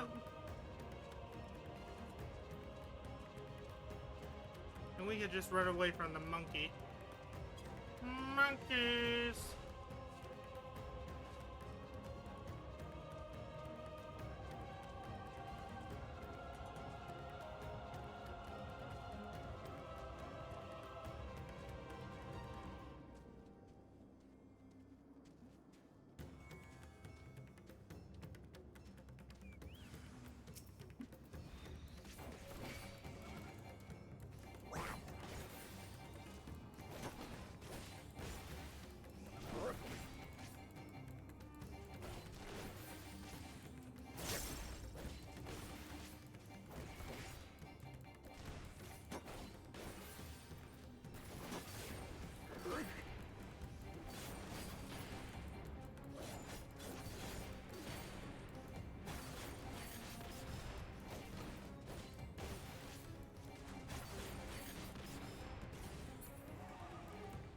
There we go.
Go.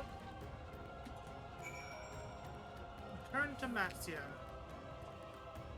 Oh no, we're going to talk to Elf now.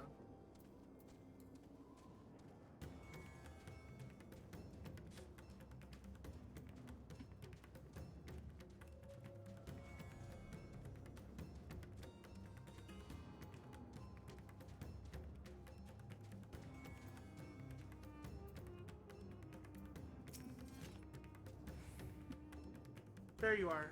How fare the others?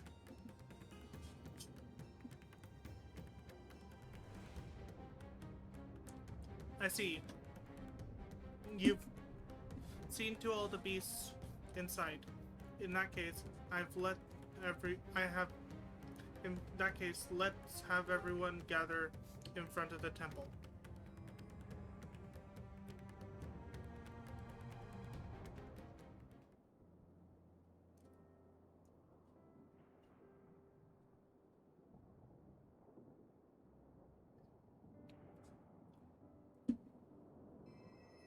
Courage, friend. The pain will pass. Has anyone seen Mevan?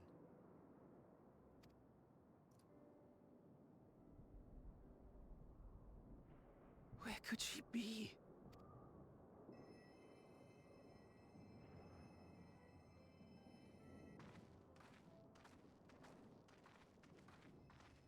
We've dealt with all the blasphemies, and made certain no villagers are still in hiding.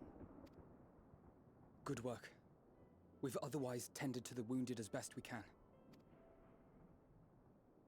What will become of us? Help is on the way, surely. We may have to abandon our homes now, but we will return, someday. But where can we go? Is anywhere even safe? That I cannot say. Well, I can. Nowhere's safe. Run all you like, but there's no escaping these things. And even if I could, it's too late for my family.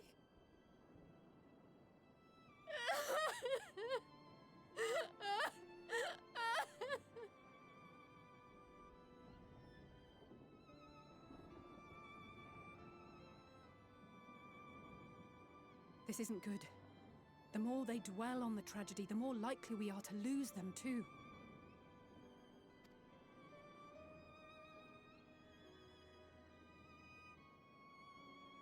My friends, this is a place of worship.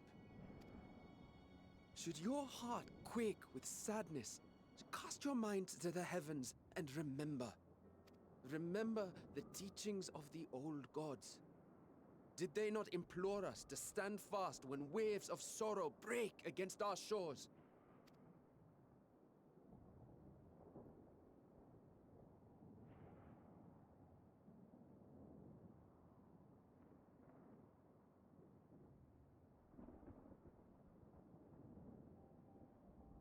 Know this, my children. There is more ugliness than beauty in this world. To live is to suffer. To drink of calamity and drown in anguish. To toil and be tested, always and ever. 'Tis a perilous path you walk. Death lurks in the dark, and is the sole promise that awaits at journey's end. You will tremble with terror. You will weep tears of anger and despair.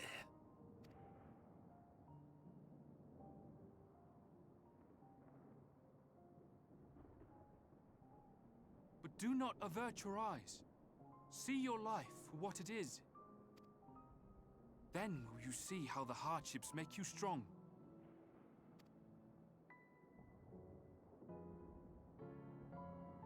Every doubt reforged as scales for your armor.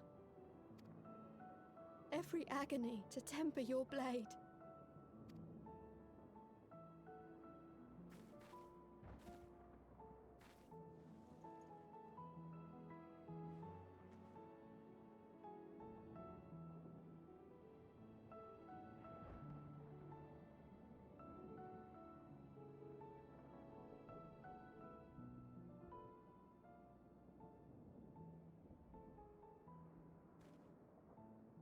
Thank you, lad. We'd almost forgotten who we are.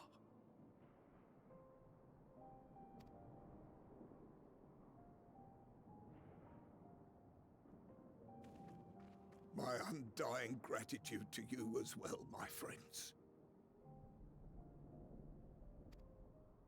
You were searching for Mevan, no? We must return home. I pray you help the boy find his friend. Gladly.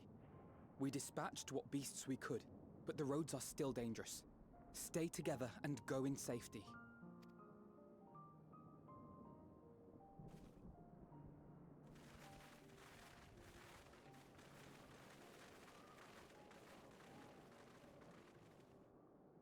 That was very impressive, what you did back there. Those words seem to resonate with your people. They should. They were the first spoken unto our ancestors by the divinity of legend. I'm easily upset, and fish are wont to flee a temperamental hand, so I recite the teachings over and over to calm myself. They're lovely and inspiring to hear, though I imagine they were born of great misfortune. They are born of life. There's as much bad as good in it. More, many would attest. All the more reason to appreciate the good when you can.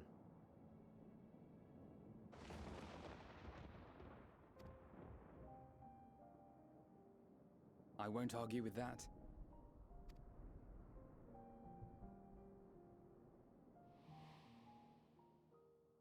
In darkness, seek joy. Surrender not to sadness, and see beyond despair. Walk free, and bear the light for others to follow.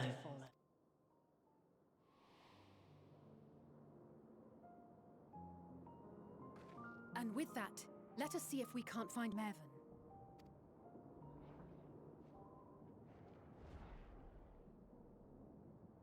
Did you see? That beast was chasing someone.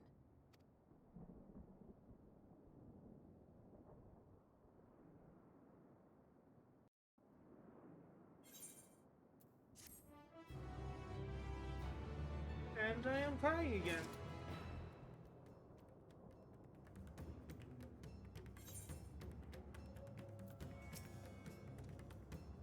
What? Was that Mervyn? We must go after them at once. Warm hearts, rekindled hopes. Alize's gazing out intently between the trees. Over there.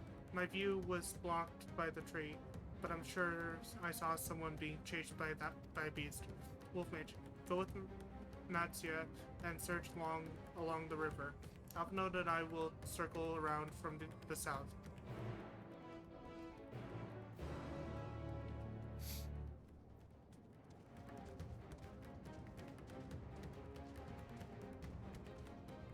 Oh, someone's doing a fate.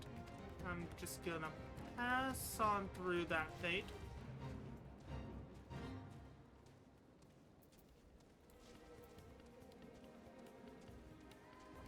And over to my quest.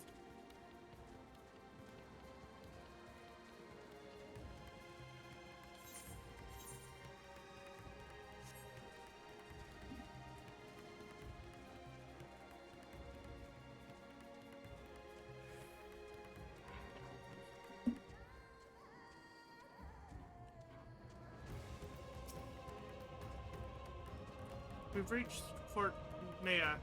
Maybe they're hiding in the ruins.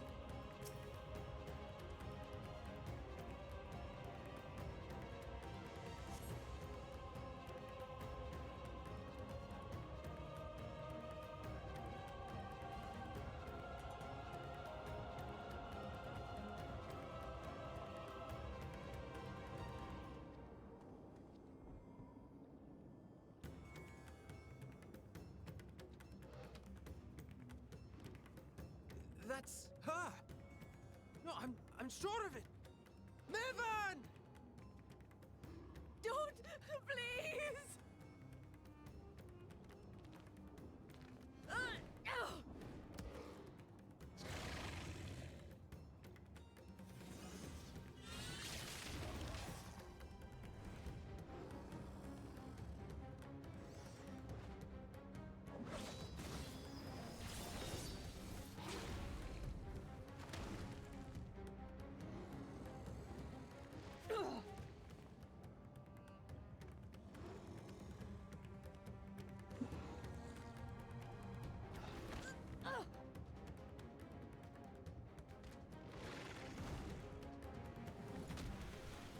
No! God have mercy!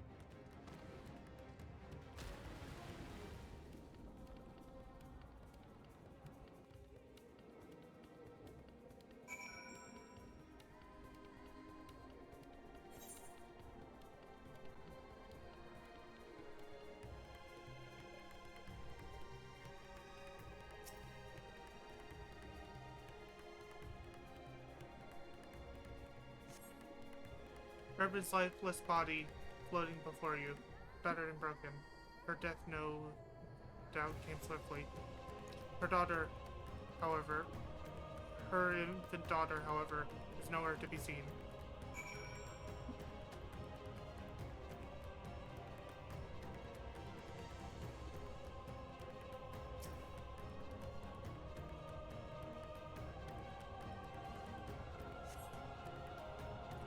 You take the babe in your arms.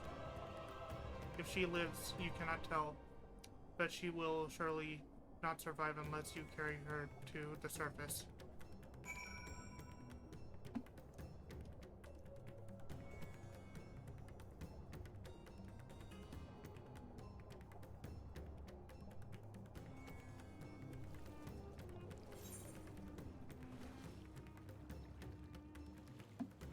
There's a way out.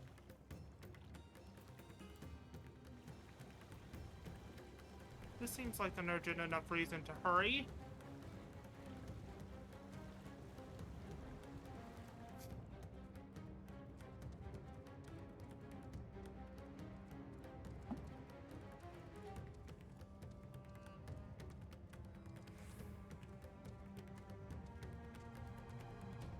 And avoid enemies.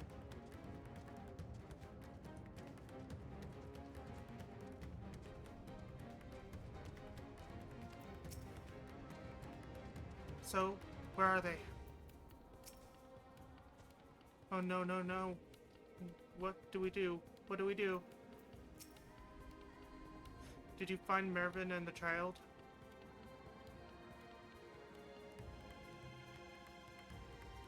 Damn it all. You have the child. Let me see her.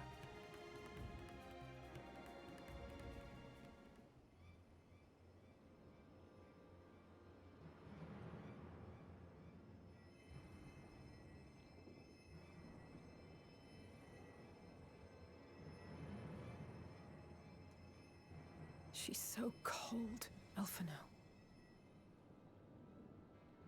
The child is alert, and I see no wounds, and yet... she grows weaker. My spells can do no more. What she needs is a change of clothes and a warm bed. We must hurry back.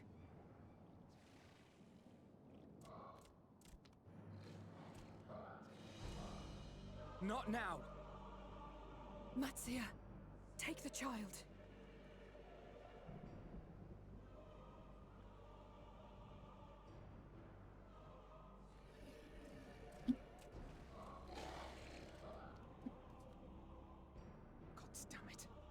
It appears we've made enough noise to be heard for miles around. More will be upon us ere long. We make our stand here. Mattia, can you take her back to the village? But the child, all by myself. You can't be serious. The beasts will follow you home unless we stop them here. And so we shall. Be strong, Matsia. Her life is in your hands. Right. I can do it. I know you can. We'll keep them busy, Matsia. Go! Quickly!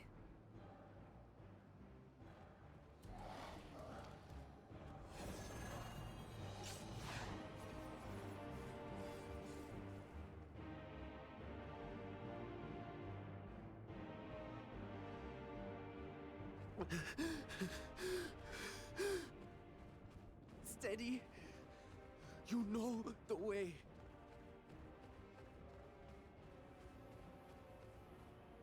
No. No! Not you too.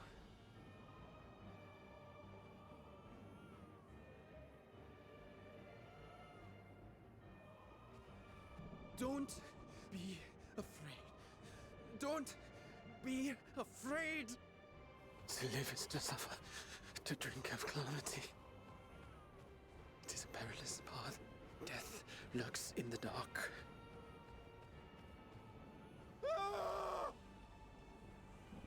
No! I'm not afraid! I'm not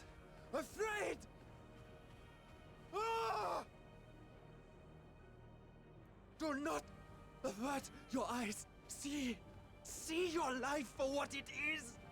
See how the hardships make you strong. Every doubt reforged.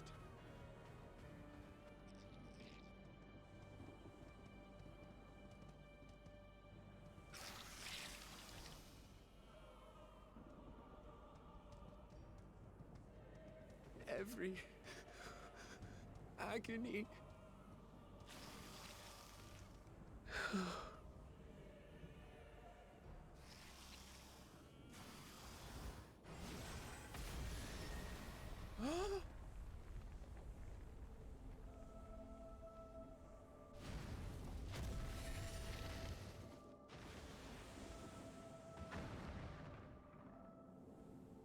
The divinity? Nay, but one who would deliver thee just the same.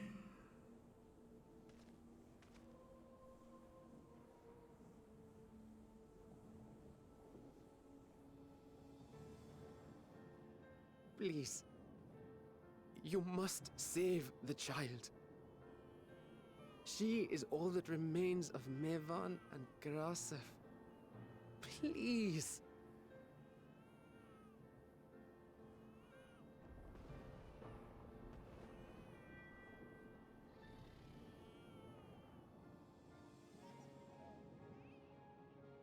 Well, well.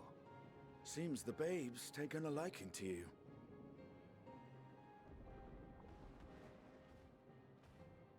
Thou art strong, little one. Let us convey thee to thy home.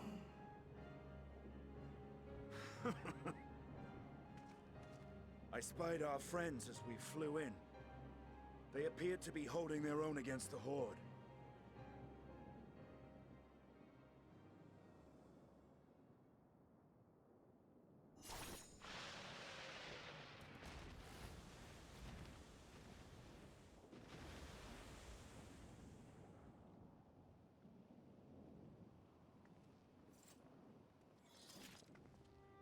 Right. That's the last of them. We should hurry and find Matsia.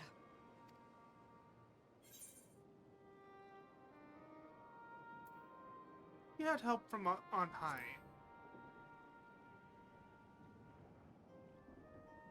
What, like divine aid? A fine battle it must have been. Shame I missed it. Estinian, it was you who came to Matia's aid. I was only along for the ride. Vritra was the one who saw the boy was in need. The two are headed back to the village. Where the worm will honor Ahiwan's wishes and finally reveal himself to his people. Perhaps so. Will you go and join them? There's something I need to do first. Mervyn gave her life so that her child might live. She deserves better than to be left to drift alone. She deserves to be laid to rest beside her husband, at least. Will you help me?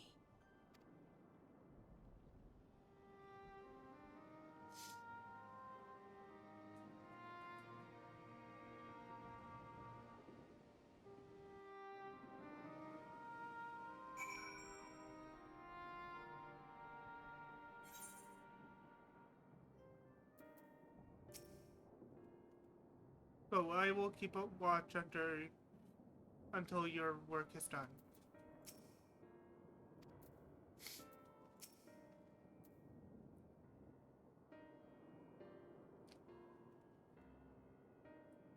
We have done what we can. 'Tis for the villagers of Palika's stand to perform the final rites. If nothing else, Mervyn and Ffxiv died as they lived, as themselves, and not as beasts. Their souls will find peace in the ethereal sea. Do you think the day would come when even that smallest of solaces is comforting?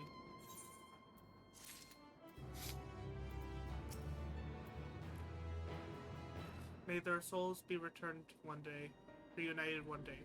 for that and so many others blessed possibilities, we must avert the final days.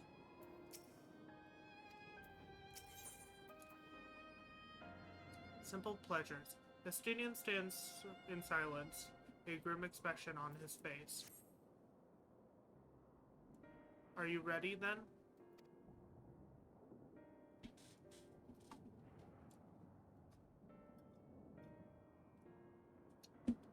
In that case, let us head to Palka's stand. No doubt Vritra is waiting there.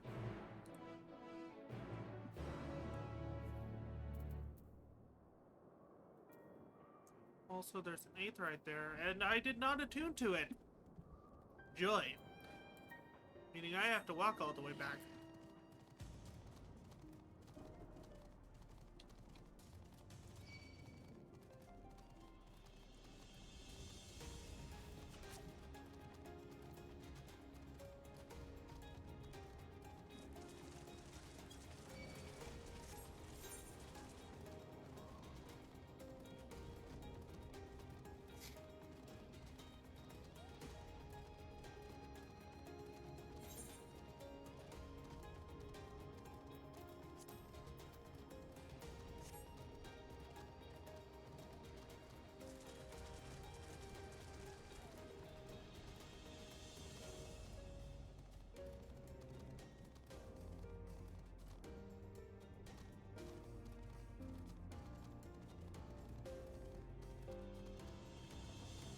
First things first, so I don't forget, attune to this bloody aetheroid.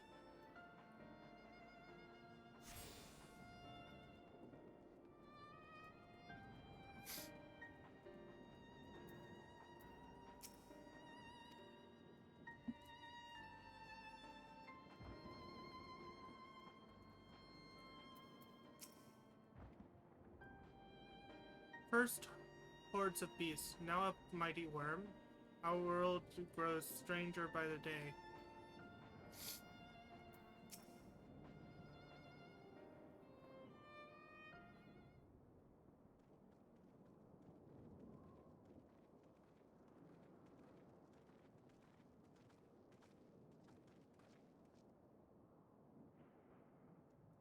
Rest easy, for all is well here. Young Matsuya returned with the babe safe in his arms, owing to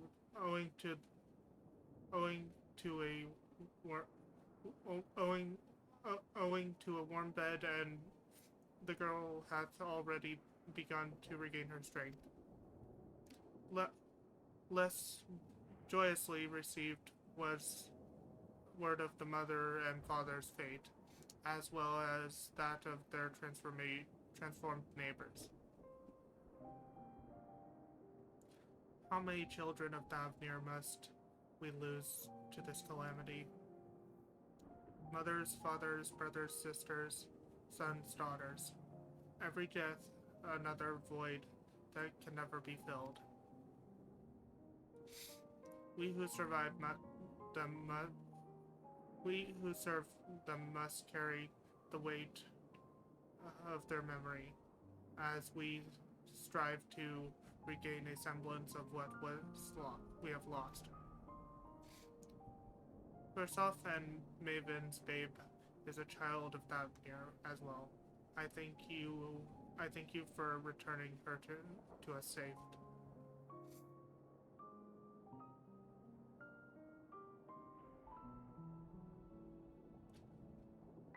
O greatest and great merciful work, I have not words to express my gratitude. They say that were it not for you, brave Matsuya and the child would have been lost to us forever. Long had I heard rumors that a mighty dragon had forged a pact of friendship with the Sartrap, but never would I have expected such a kind and gentle soul. Truth in part, but not in whole.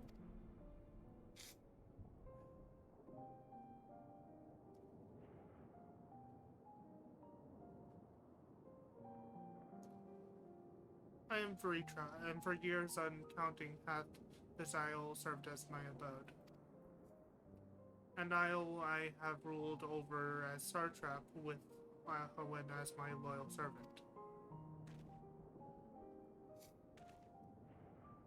Are my ears to be believed?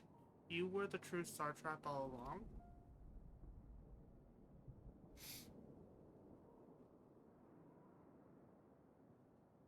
Madonna, what are you doing here?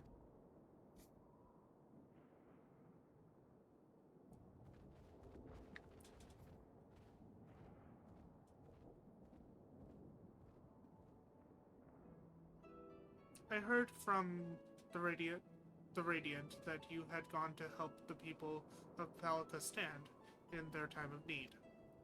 And so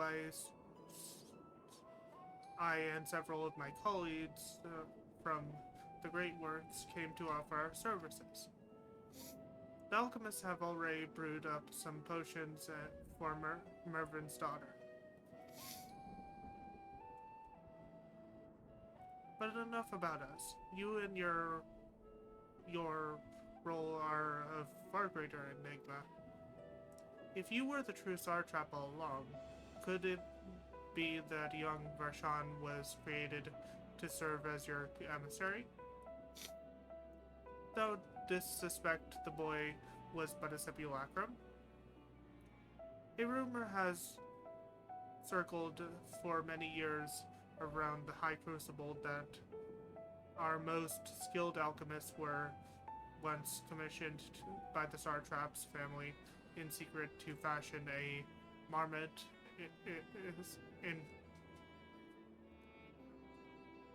a mammoth indistinguishable from a living body. Looking at Varshan with that knowledge, I simply put two and two together.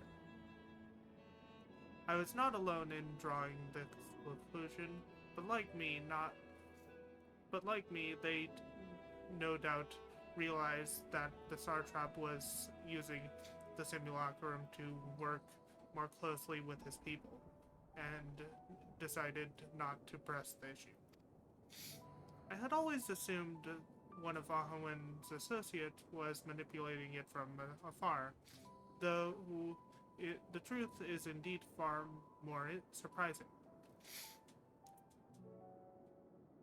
It is an honor to meet you in the flesh, Master Vedra.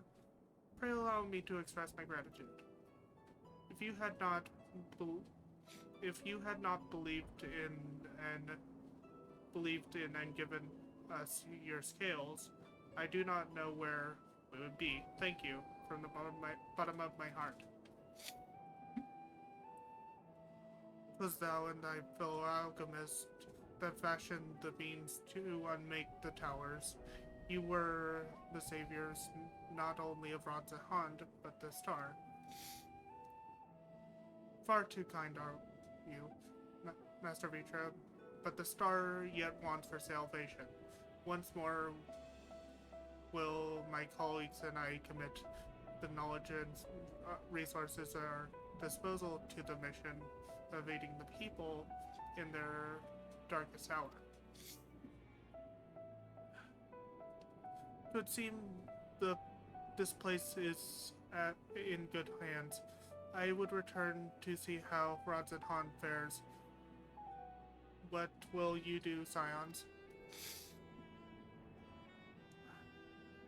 I worry for the survivors we met at Perusa.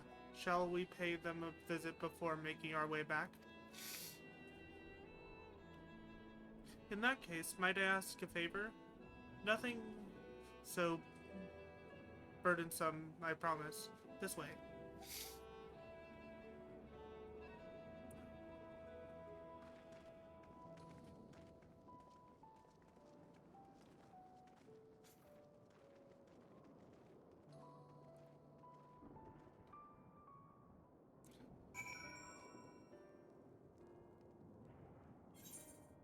Let's see what, before we talk to him, let's see what the, oh, Breacher left.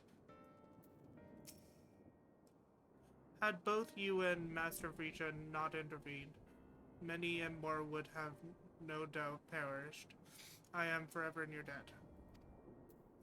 So he's nothing to say on the matter of the Stark Trap being a dragon. Vrisha chose to reveal his identity to the villagers of Palka's stand before all others. A wise choice considering the warm reception. Huh. He even seemed a little relieved. It remains to be seen how the people of Radz-at-Han will take the news, but if this was any indication, he need not worry. Oh, Wolfmage, running through that dark jungle, there was a time when I thought all was lost. Had Master Vitra and Estinian not arrived when they did.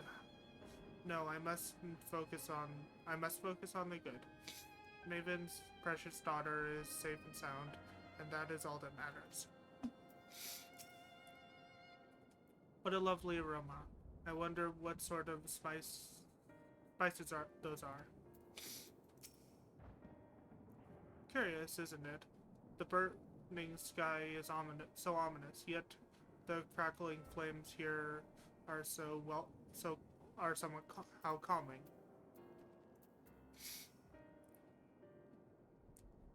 Needs to simmer just a little bit longer, I'd say. In the meantime, I was hoping I might ask you a few questions. The red sky these terrible beasts. What is the name of the sisters is happening here in Thavnir?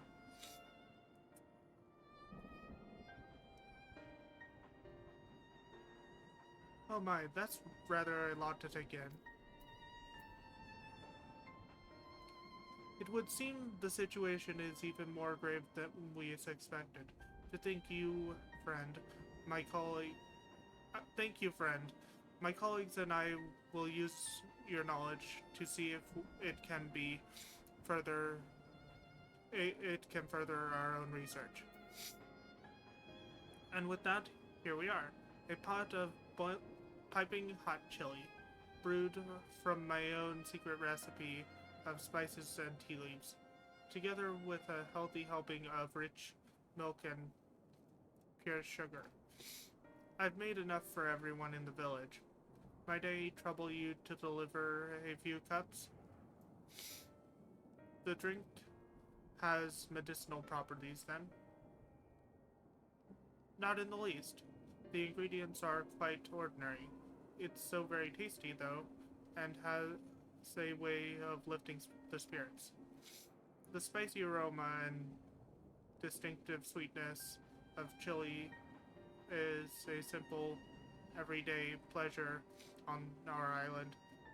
Sometimes the best medicine is the simplest. A lovely sentiment, Nadana. By all means, allow us to assist.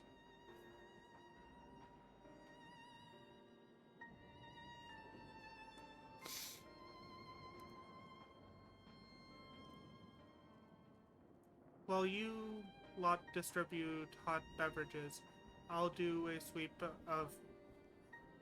for errant beast to slay. A far less arduous task, no doubt. When you've finished, look for me at the wakeful Torna.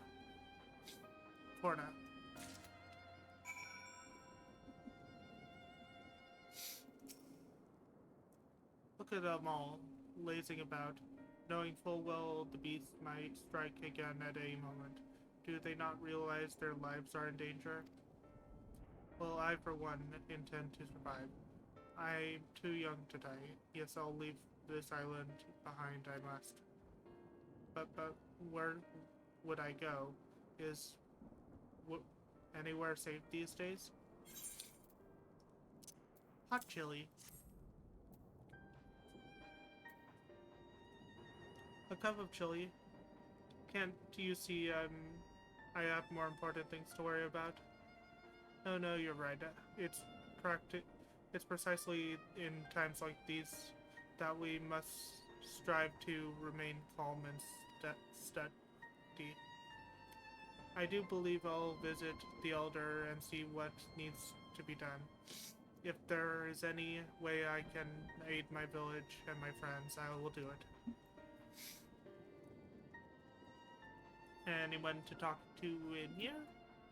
Nope. There's a chocobo keep, so that I can travel around easier.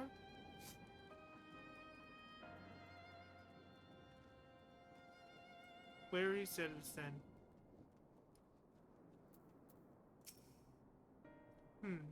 Wait, I know you. You were the you were the one who saved us from those beasts back at the temple. Were it not for you, let's not even think about that. At times like this, we must dwell on what might have been, but look to the future. But what future awaits us? Now, how can Rodsatan hope to recover from this? Most of my friends are gone, and I don't know where to turn. Chili?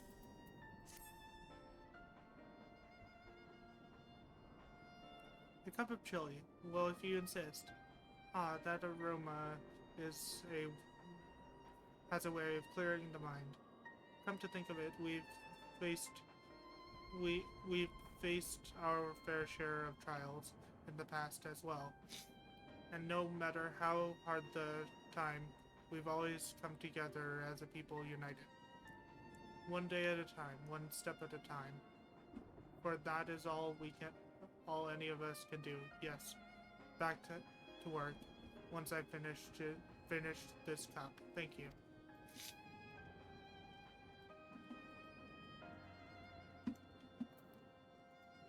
There's the last person to deliver chili.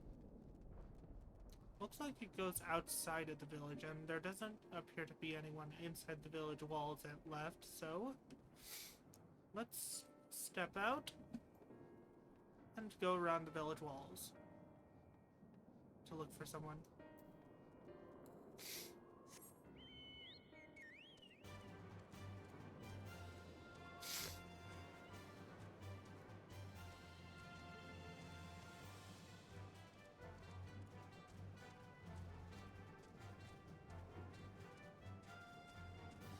Ah, there they are.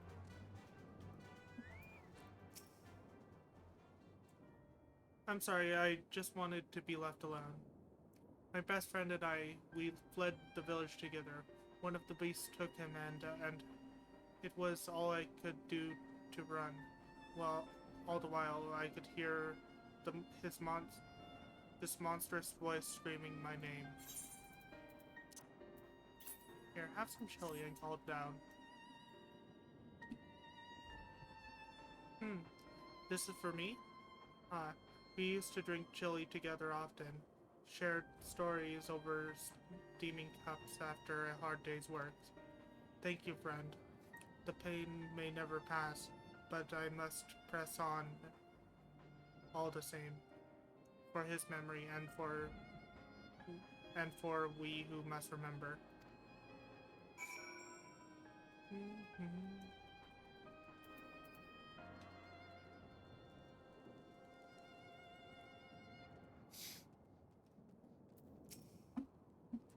Oh, Wolf Mage, running through that, he already said that. Thank you for delivering the chili, Wolf Mage. Did it help to lift the villagers' spirits?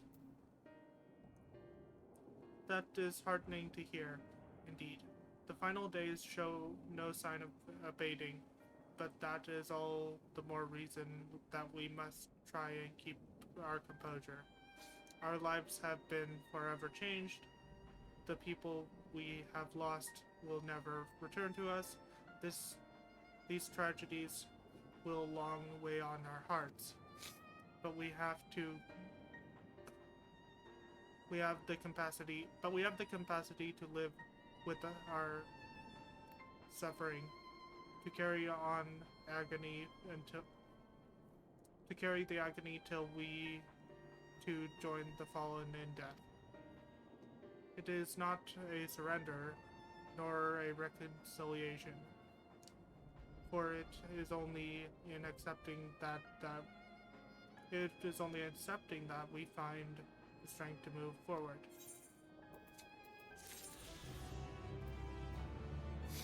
That's it.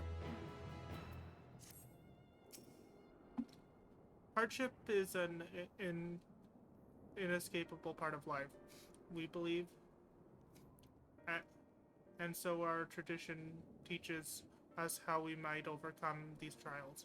Perhaps this is why we are quick to adapt to new situations. Under his wing, Mattia is eyeing you as if there is something he wants to say. As you have finished your deliveries, might I talk with you for a moment? I was curious to know what has become of Mervyn and Ffxiv's remains. Oh, thank you, friend. Surely they will be able to rest peacefully by each other's side. I and the people of Palakistan will perform the rites as soon as we are able. As for the child, it will not be easy for her growing up without her parents, but I promise to do what I can. Once she is able to eat solid food, the fish I catch will help nourish her.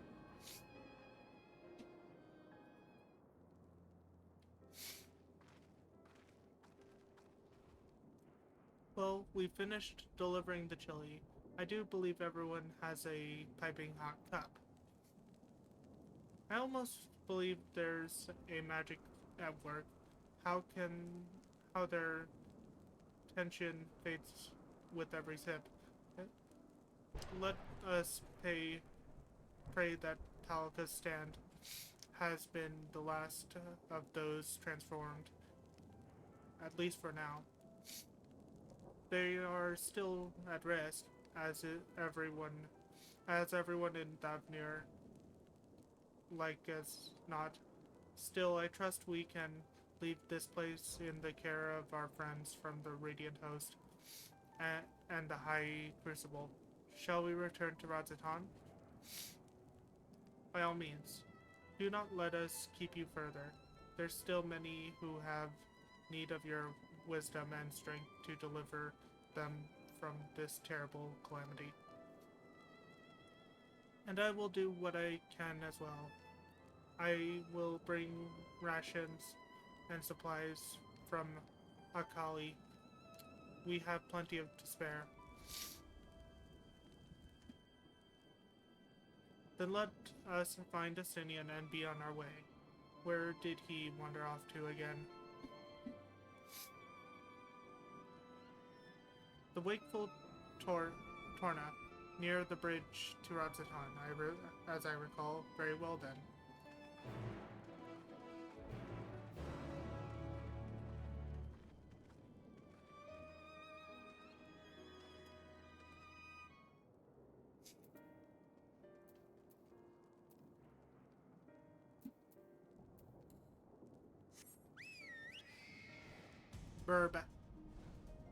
Bird up.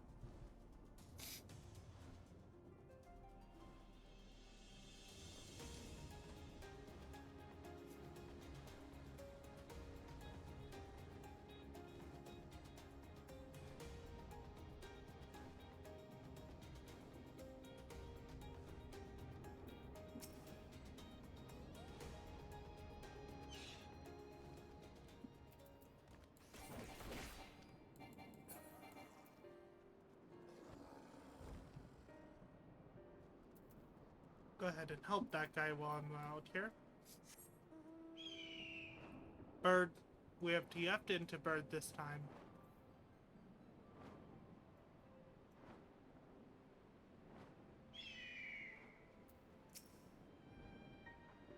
How do you suppose the others have fared in the capital?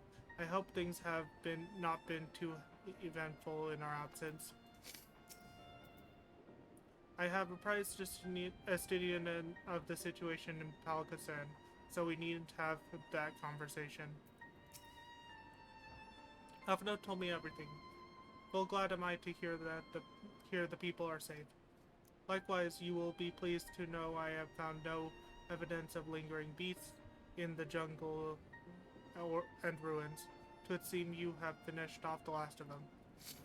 Trying times yet lie ahead for the people of Dathmir. Fortunately, they have a wise and benevolent Sartrap to shepherd them through. Speaking of which, I received word from Thinkfrid not a short while ago. He awaits our return to the city on Alzadel's path. Come.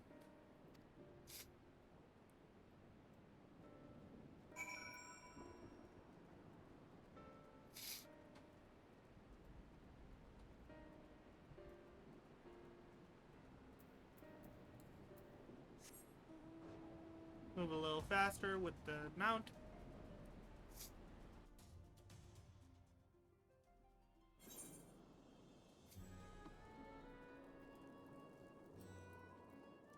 Now that I can't mount up, I'm gonna run.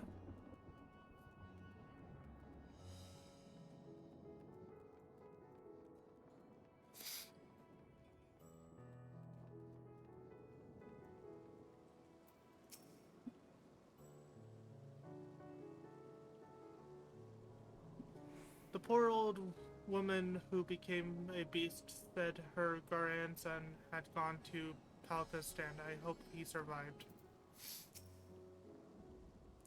There is a lingering sense of dissolution here, but that is much preferable to the panic and chaos we saw before. It will be a struggle for the people to come to terms with these tragedies, but they are far stronger than you may think. It is good to see you safe, given the skies. 'Tis all too easy to fear the worst. I'm pleased to report that we've succeeded in quelling the threat here in the city. The beasts have been felled, and the citizens are safe for now. I've also heard that from the Radiant that an important proclamation will be made in the city square, though they said no more than that. Might you have any idea what this is about? So Ffxiv is finally coming out from behind the curtain. I suppose we too should hear what he has to say.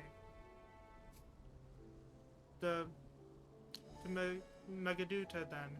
Before that, we should it would appear that word of the assembly has not yet reached all the citizens. If anyone along the way seems unaware, we'd best enlighten them.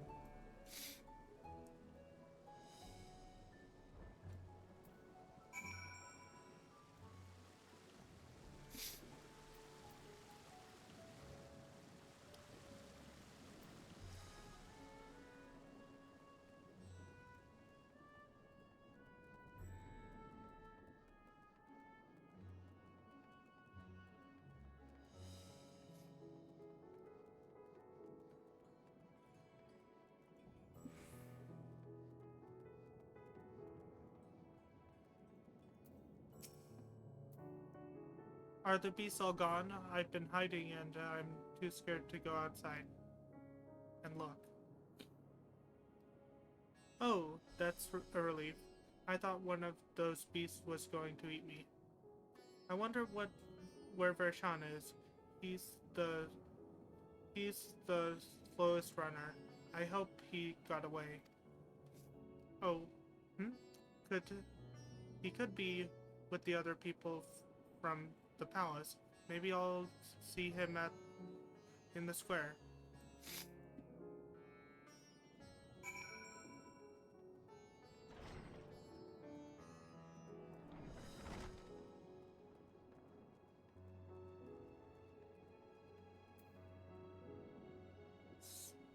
Spooked youth. Leave me be, please. I swear to you, my flesh tastes absolutely terrible. Oh gods, What are you doing, scaring me like that? If we're not quiet, those beasts will find us. Square, you say? But that's where the Sartrap was killed.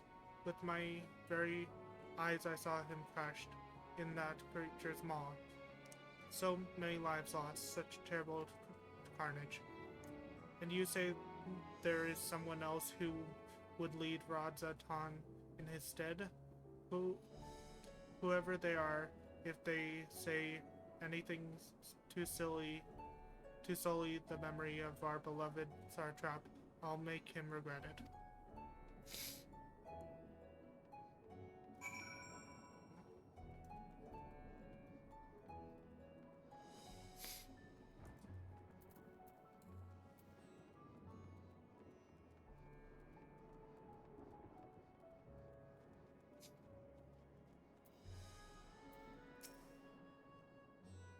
Finish rounding up the stragglers. The proclamation will begin shortly. Let's wait here, lest we miss something important. Welcome back, Wolf Mage. Alphinaud told me everything. I was pleased to hear that Vritra has chosen to reveal himself at last. The people of Radzatan need a strong and wise Sartrap more than ever. People are slowly making their way here, but many are still gripped by fear and doubt. Hopefully Vitra's message of hope will resonate strongly enough that with the ones willing to listen, and spread to every corner of Dathmir. I hear you were able to bring the situation in Palkistan under control. Every life lost is a tragedy, and you should take pride in doing what you could. When I assumed command during the earlier panic, I did so instinctively and out of necessity. 'Twas not my place to give orders, but I'm glad the people heeded them. But now they have need of a true leader, a magnanimous and just Sartrap who can guide them every step of the way. Fortunately, they are blessed with one such soul. If anyone can protect and guide them through this calamity, it is he. It would seem the people still have lingering doubts, but I can't blame them. Yet we know what strength is afforded us with one of the first brood on our side. I have faith the citizens will come to understand and accept him in time. Worm and man working towards a common goal.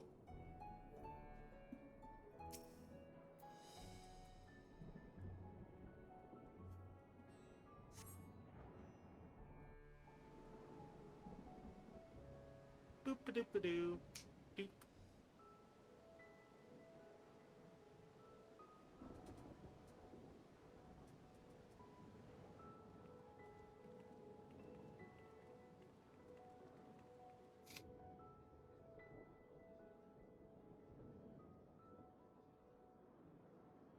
Look!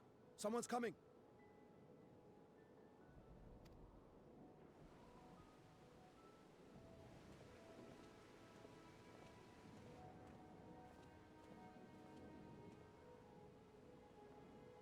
People of Razathan, it warms my heart to see so many brave, resilient souls before me. Today, I would share with you a great revelation. But before I do, I must make a humble request. Do not be alarmed, nor avert your eyes. See the one I unveil for who he is, and know that he means you no harm.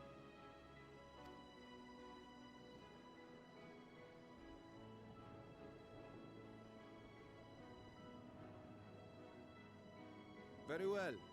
I dare say it can't be worse than the horrors we've already seen. Many thanks.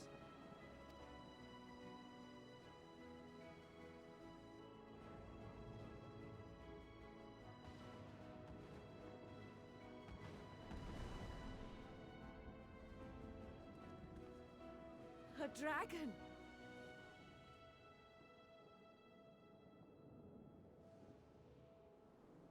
Wow!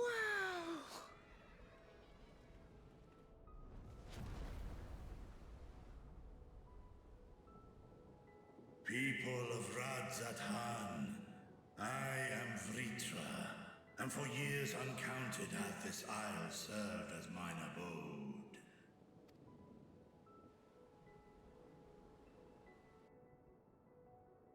'Tis as the Satrap's ally I am known. Today, I would reveal the truth unto you.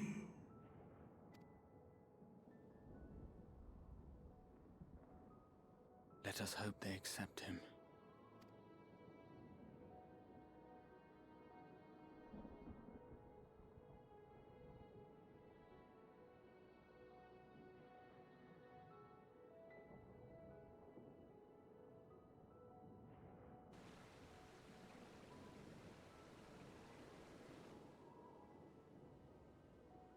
If I am hearing this right, you were the satrap all along? Vashan! I mean, Master Vitra, does your divine eye really see all? Nay, child. While mine eye hath borne witness to the whole of our nation's history, to its future I am blind as thee. Countrymen, calamity the likes of which we have never known is come to Ffxiv, our home. Friends and loved ones have been taken from us. I, too, have lost my closest confidant. Ahawan loved this land and served it with dignity till his dying breath. A nobler satrap there will never be. For so long, I lacked the courage to face you. I will not easily earn your trust, this I know. And yet, I cannot sit idly by and abandon Radzathan to her fate. A font of boundless vibrancy, this jewel of the ocean. Since time immemorial, hath she glittered with every color imaginable. To this dragon, slumbering in his dark lair, 'twas a mesmerizing sight, and one that brought no end of joy to my heart. This calamity hath stolen too much from you already, yet so long as you live, the light of Radzathan will never be extinguished. I pray you let me watch over it, over you, and lend me your strength, that we might face this trial and those to come as one. I do not know you, dragon, but I thank you for speaking the truth to us. As divinities, both Manusha and Riga once joined together. So too do I believe that hand in hand, we can overcome this ordeal and welcome an era of peace.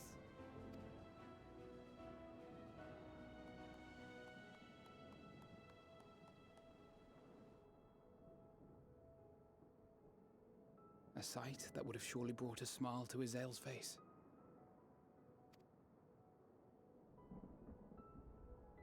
Indeed.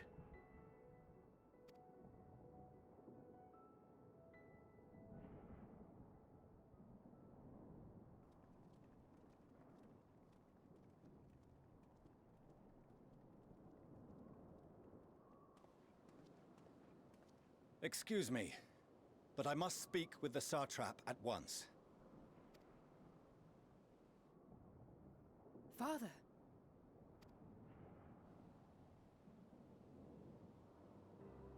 you have suffered dearly of late, yet you must endeavor to look beyond these losses to the future you yet have. On behalf of the Forum of Sharlayan, I come with a proposal by which you, the people of Radzat-Han, might be saved. I say again, I must speak with your satrap. I beseech you, take me to him with all possible haste. I am satrap here. Speak thy proposal. All present shall hear and judge.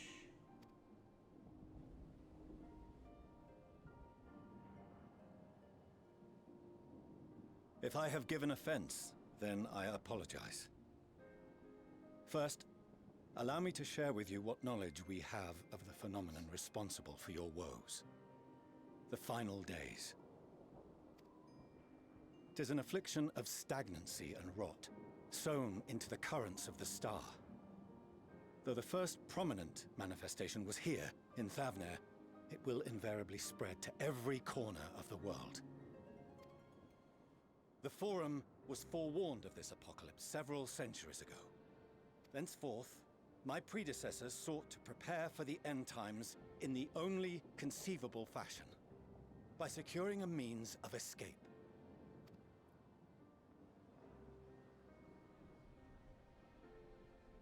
Escape the star? What madness is this? 'Tis by no means madness. With the coming of the 7th Umbral Calamity, the true nature of the Red Moon, Dalamud, was revealed. That it was an artificial construct of ancient Alag. But what of the Silver Moon?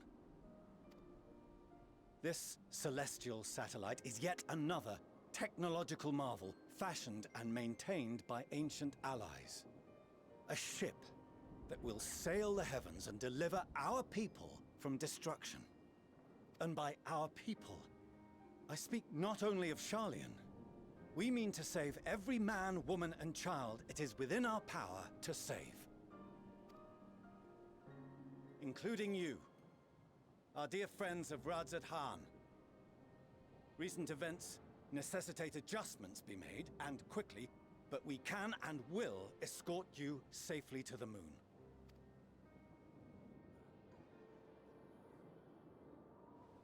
Long has thy forum been allies to Thavnair. I trust thou dost not extend this offer lightly. Yet I wonder, is this truly the way? Is there a future to be built for us beyond this star our father deemed the last bastion of hope? It is for that very reason I come before you and your people. To answer any and all of your questions. To offer my assurances and allay your fears. Though, if you wish the best for your people, I advise you to render your decision swiftly.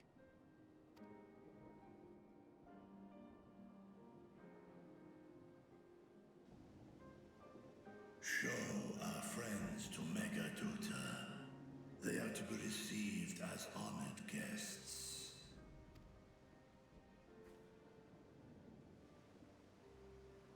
Worry not.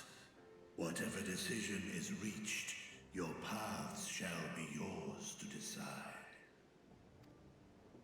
Until then, heed the warning of these brave heroes.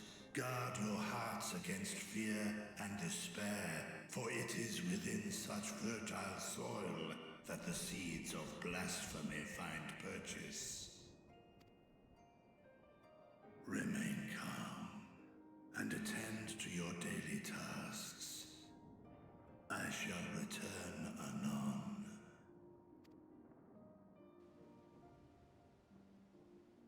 We'll do as you say, Master Vitra. We believe in you.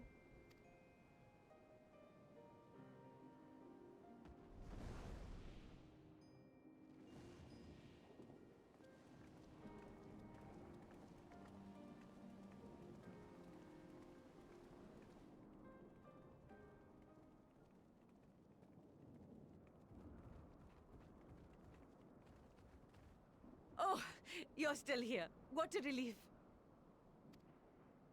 Nidana, what's the matter? Has something happened at Palaka's stand? Oh, no, not that I know of. I just hope to hear your thoughts on a theory of mine.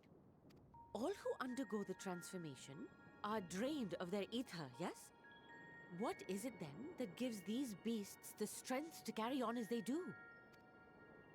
Logically, they must be drawing upon an alternate form of vital energy. That put me in mind of our earlier conversation, when I tried to explain the essence which many confuse with ether. Akasha. Yes, I remember. The unseen gift bestowed from on high. An energy influenced solely by emotion. Yes, yes. In this instance, negative ones set Akasha into motion, thereby infusing the beasts with vitality. I posit this as the mechanism by which the beasts are born and sustained. Ah, do you still have that flower?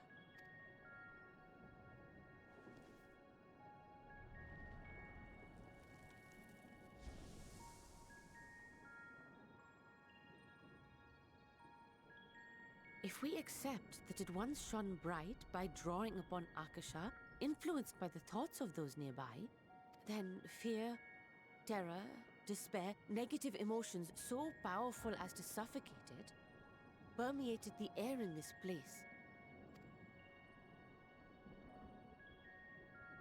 You must be very careful. The forces which drive the final days may be beyond our ability to perceive.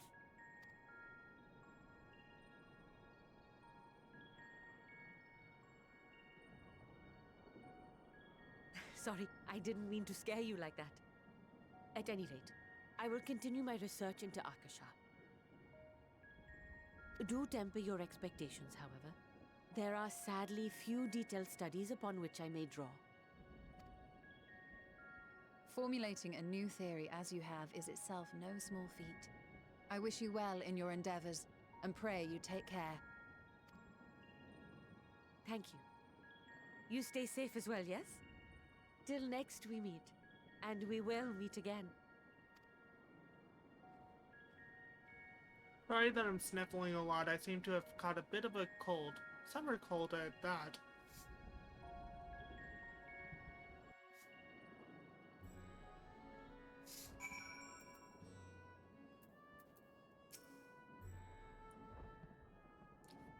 Even were Vitra to acquire their proposed acquiesce to their proposal, just how do Charlian intend to transport the nation's entire populace to the moon?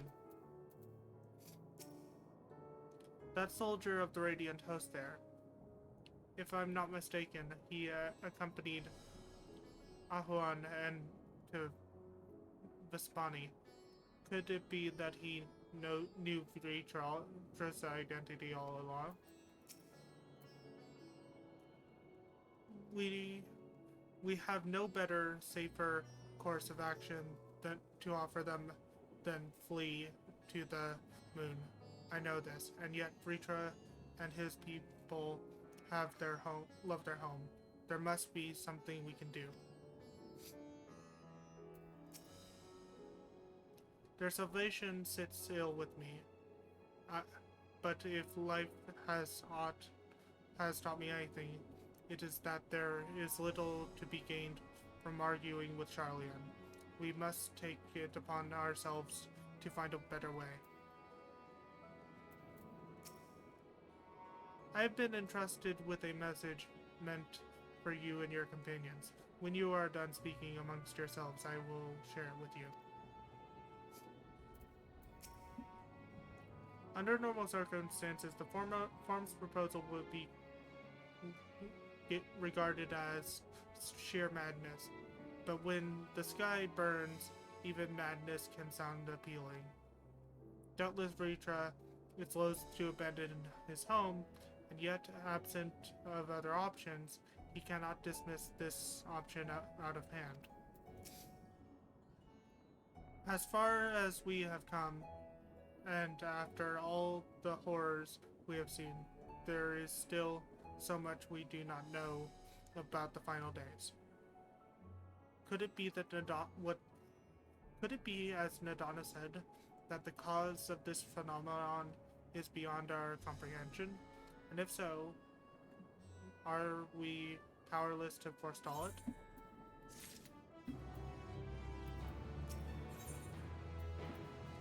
At World's End, the Radiant Host soldier has a message for the Scions of the Seventh Dawn.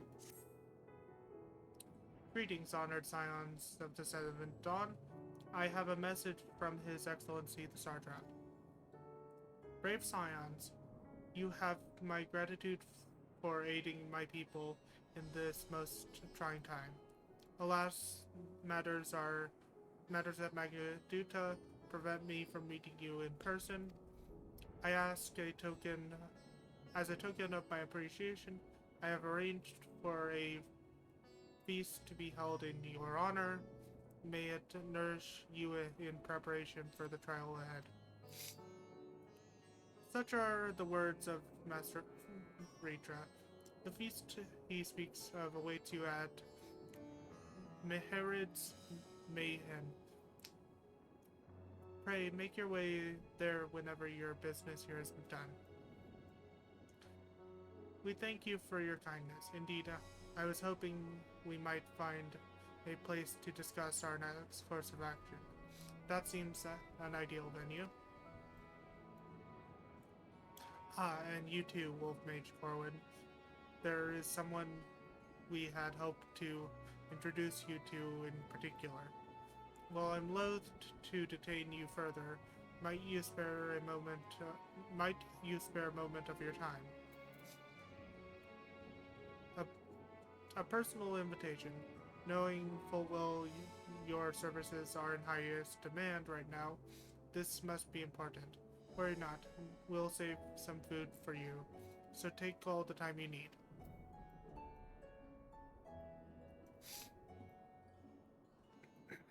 Thank you, friend.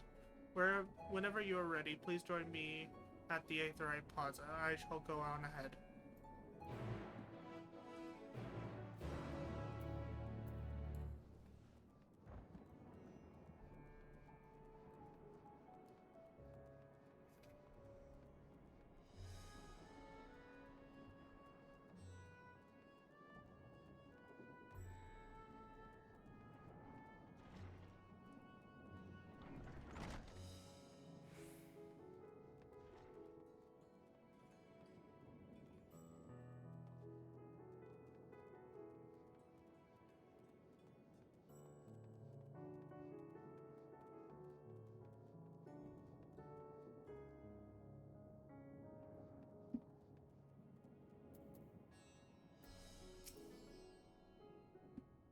Access to the Aetherite, as you see there, has been restricted to a select few ever since the tower first appeared. We sincerely apologize for the inconvenience, but it was deemed too dangerous to permit the free movement of visitors at a time of emergency, a risk we could not take. In light of recent developments, however, the Sartrap has decided that such restrictions would only hinder the efforts to combat the final days. As such, I would encourage you to attune to the Aetherite before proceeding along the corridor.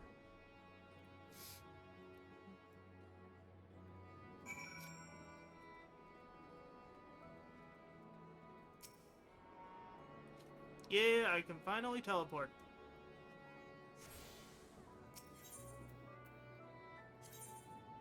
And since I've already gone to that hall,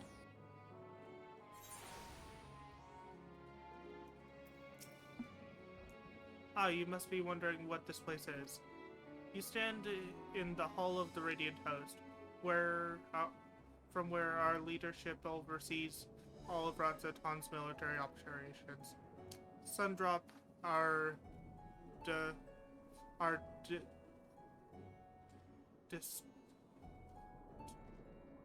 destination, lies just ahead.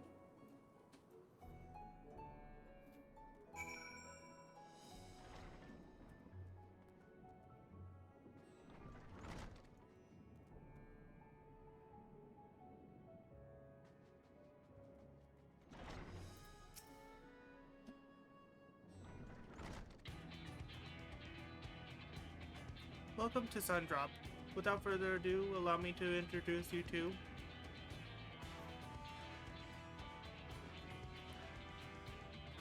Oh, so you're the famous wolf Mage Corwin, eh?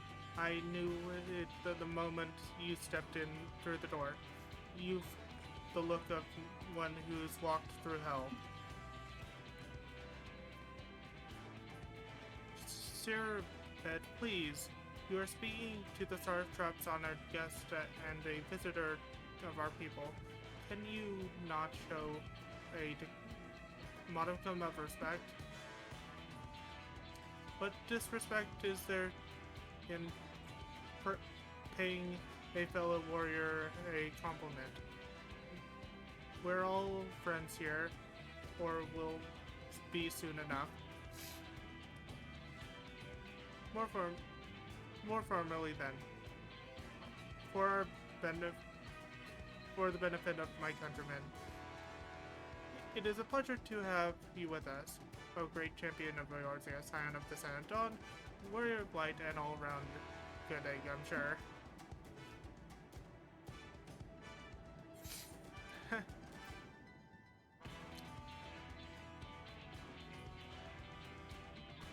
What is this place?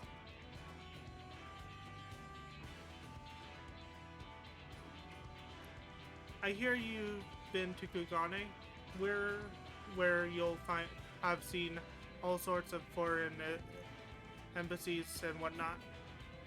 Well, you've got here in Radz-at-Han too. Other lands send delegates to oversee trade and diplomatic dealings. Then there are military matters to discuss, which is why all these officers are stationed here in Sundrop. I imagine you're more than familiar with each of the nations that they represent, yes? We've got representatives from Doma,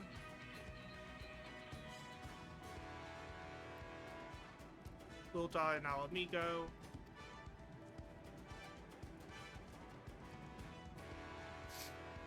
Limsa Laminsa,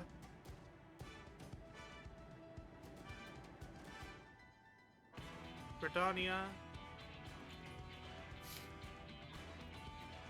and last but never let it be said least, Ishgard. They're the eyes and ears and mouth that bragged the distance between Radz-at-Han and their respective homeland.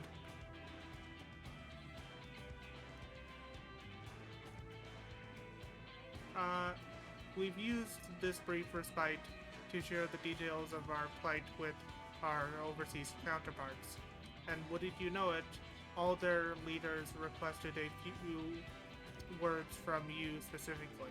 You're a man in high demand, eh? So would you mind regaling us with your own account? Indulge us before you indulge yourself.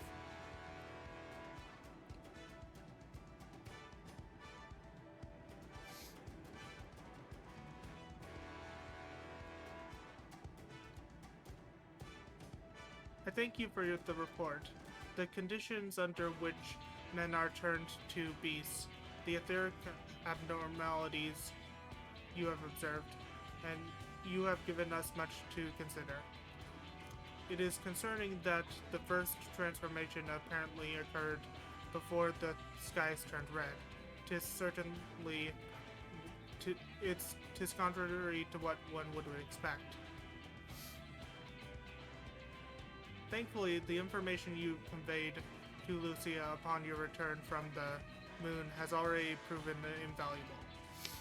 As soon as reports of the calamity here in Thavnir reached the Grand Company of Eorzea and our Far Eastern allies, our leaders knew at once that the final days were indeed upon us.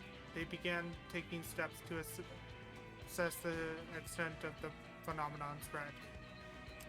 Our agents were able to confirm that, for the time being, the skies burn only over the Bounty, including this isle and Corvus. Alas, that is of little comfort. All throughout the Allied lands, there have been reports of people transforming into hideous beasts. From what little we have learned, these incidents are similar in nature to that involved being the merchant Calazal. As was the case here, the victim underwent the change prior to the heavens being set ablaze.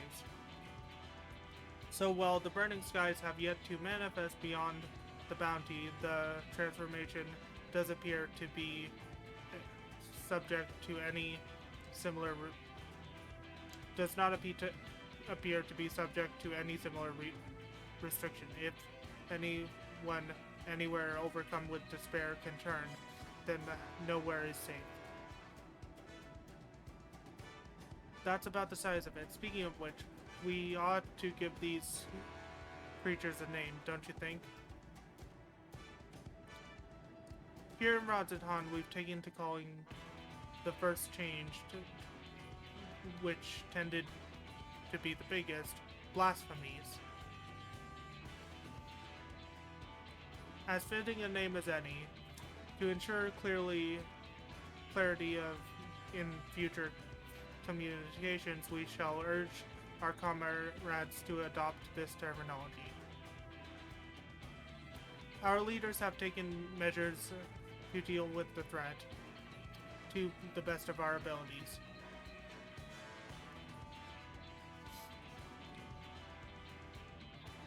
Each nation has assembled their own group of elite soldiers to put down these so-called blasphemies and their spawn when they appear. At the same time, they are doing all in their power to put the people's minds at ease and prevent panic and fear from spreading. That said, brave souls with strength and fortitude to fell these terrible fiends are not easily found. Just so, and it is for that very reason we turn to you. Pray lend us your strength and help us slay the blasphemies that plague our homelands.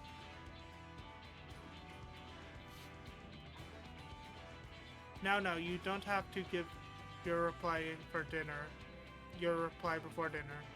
I should also mention that each blasphemy seems to possess wildly different characteristics. What works well against one may serve you poorly against another. So before you go rushing off to save everyone's day, have a word with the delegate. They'll tell you what to expect.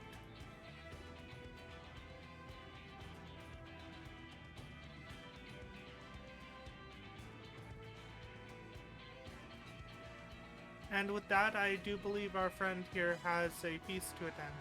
Spare a thought for us while you're tucking into all that fine cuisine, eh?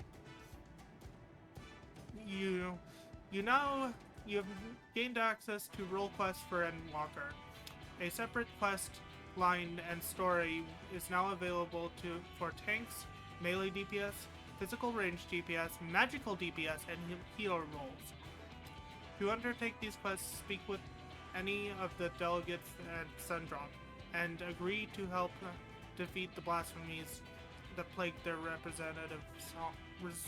respective homeland.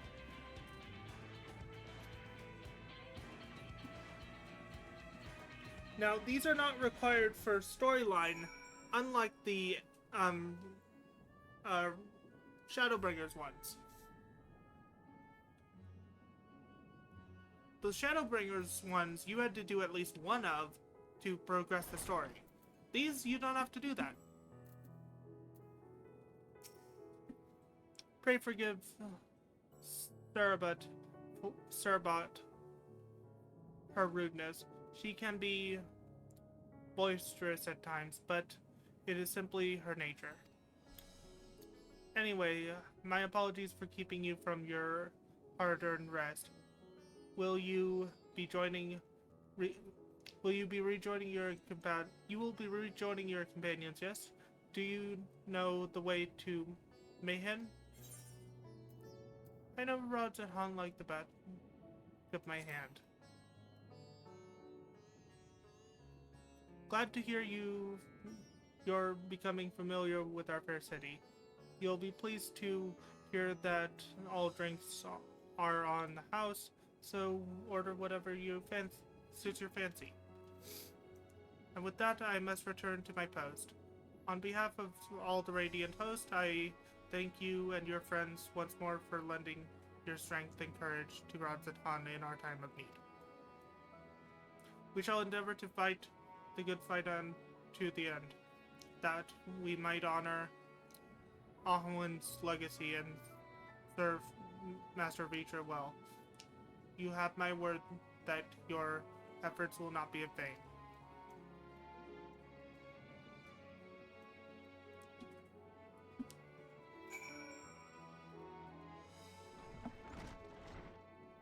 Now, I'm pretty sure there's an 8th ride I can take all the way over to the quest.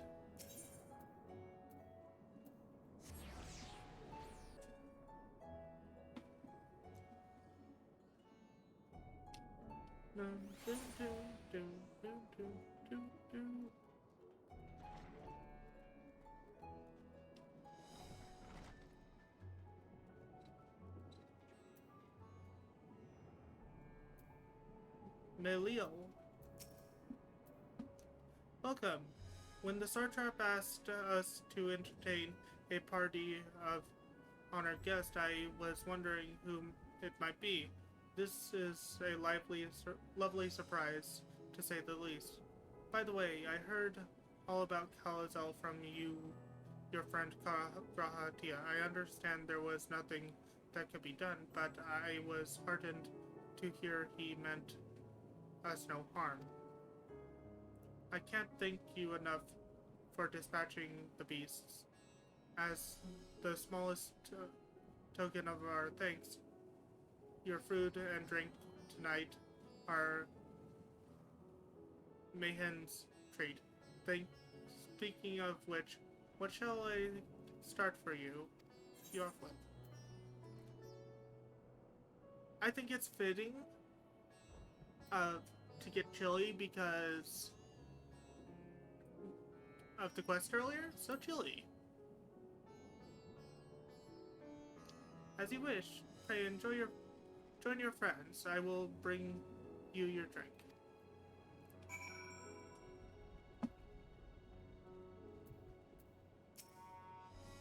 I know I must eat to regain my strength, but between you and me, I don't have much of an appetite.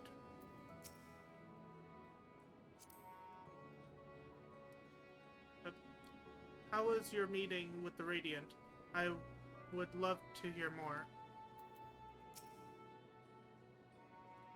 The threat has been quelled, but our job's only just begun.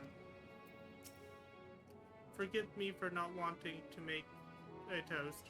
My throat was utterly parched. Welcome back. Whatever did the Radiant want with you all, pray tell. Our allies have sent military delegates. That's news to me. Mind sharing the details?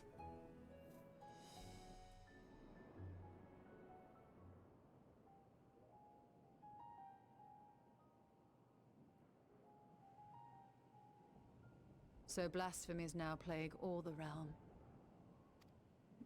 It will only get worse if what Father said is true, as it did in Amarot.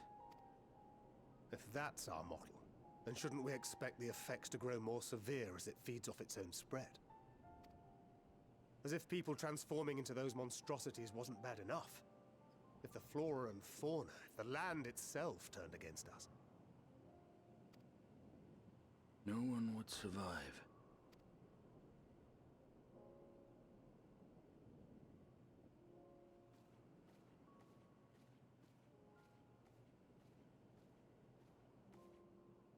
Here's your order, friend.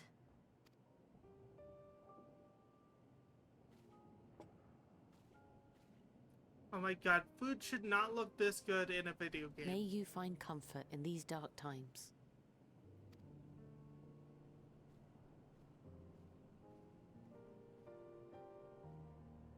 Where do we go from here?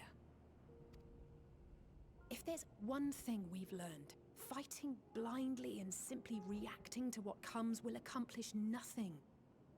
We must find a solution that addresses the fundamental cause. Before our strength is exhausted, before this crisis spirals out of control. Is there something, anything we've overlooked? If there is an answer, Hydaelyn herself will have it. 'Twas she who bound Zodiac and forestalled the final days. Alas, we have heard naught from her since the Tower of Babel. Whether she cannot or will not speak, I can only speculate. Even the flower she gave us is no more.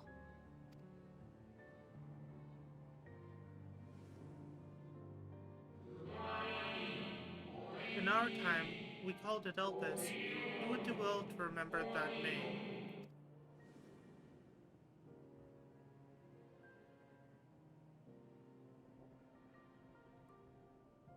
So advised the Watcher. But what could be the significance of that name? It is entirely unfamiliar to me. To me as well. It meant something to the ancients, though. In our time. Most surely. Yet I do not recall a single mention of it in the records of Anida. Another dead end. And quite literally. It's not as if there are any ancients living we could go and ask. Not alive as such, but not quite dead.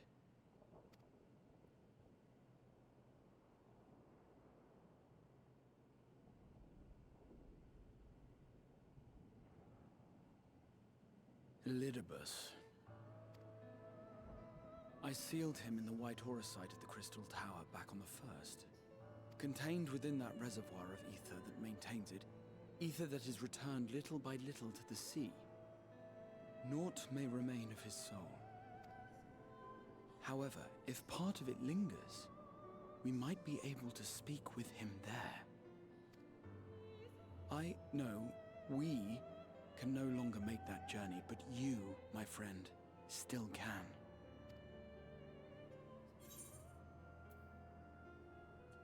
There would be an opportunity to look in on the others as well.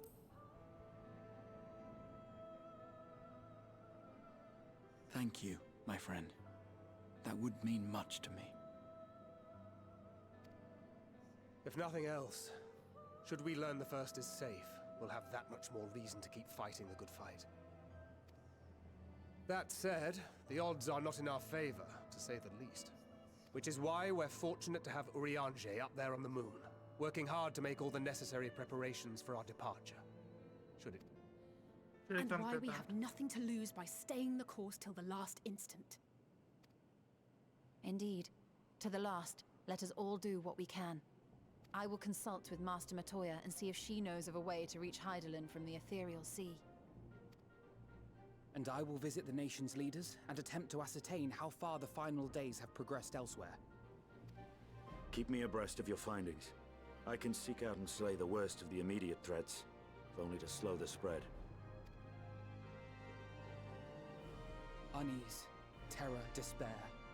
Try as we might to suppress them, these emotions will return to harry us time and time again. But when they do, remember this. Your friends and loved ones are out there somewhere, sharing in your struggle. You are not alone.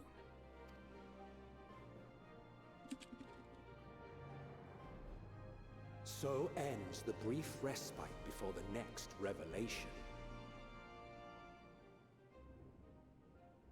Yes, so much left for you to see. Where beginning ends, and end begins.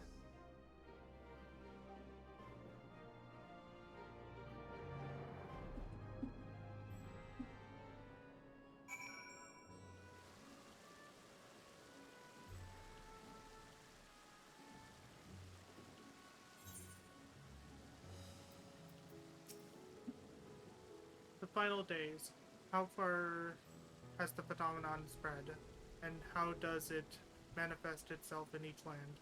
I must reach out to my friends in each nation and find all I can.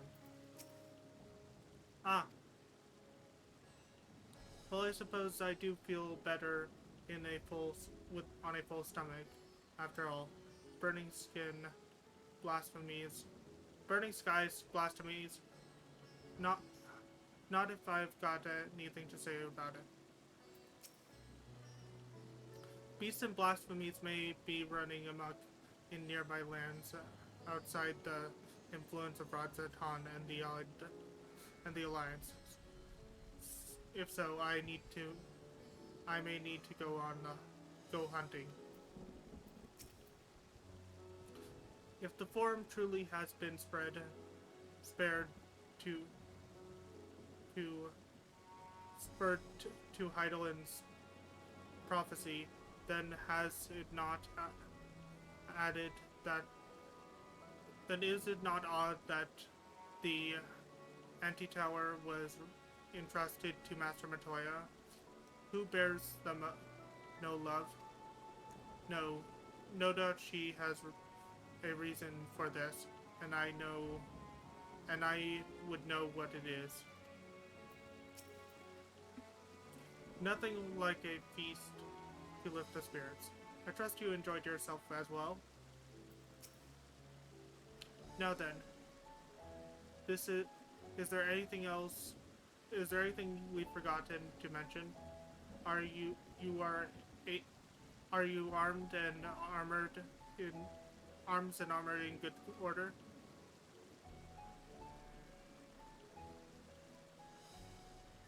In that case, it's time we each attend to our task, and when you arrive on the first, give my regards to Reen, and tell her I miss her.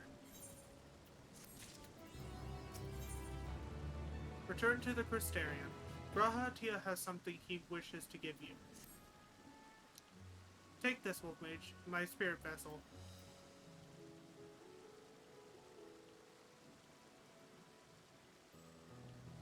Empty now, of course, but it should allow you to operate the tower systems in the umbilicus. If even the smallest fragment of Elidibus's essence remains, it should be possible to locate it. As for access to the umbilicus, pray seek out Lena for assistance. Chances are she still stands watch at the Axor gate. Should she or anyone else ask after me, tell them I'm living my life to the fullest. That I'm happy, hardships and all. Well, we had best be on our respective ways. God's willing, we will see each other ere long.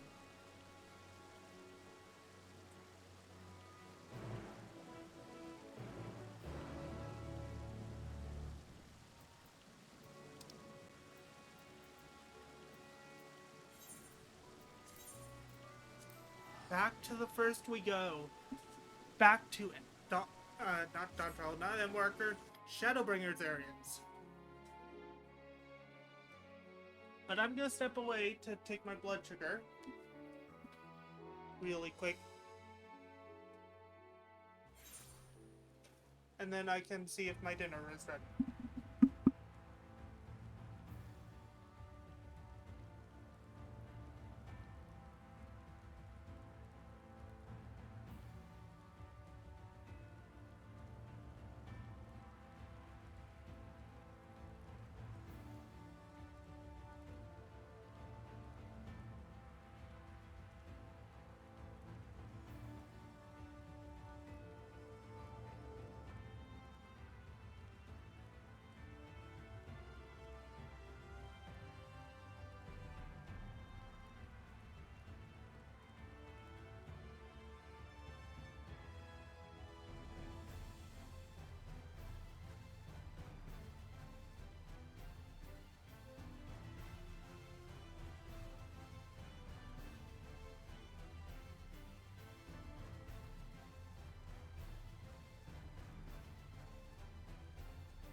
Okay, I have returned from checking my blood sugar. I can't actually eat my dinner yet because A, it's not ready, and B, I need to wait 30 minutes after taking my meds. So let's continue on.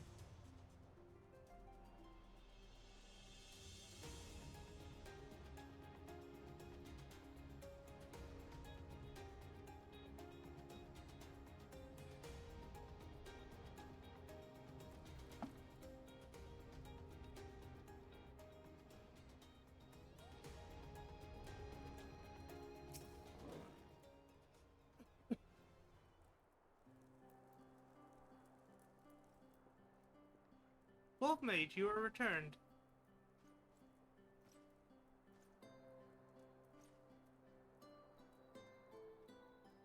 Have you been well? You and the others.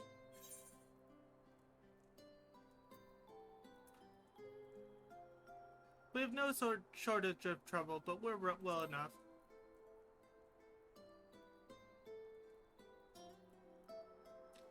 Things are much the same for you as they were here. My lord is doubtless enjoying himself.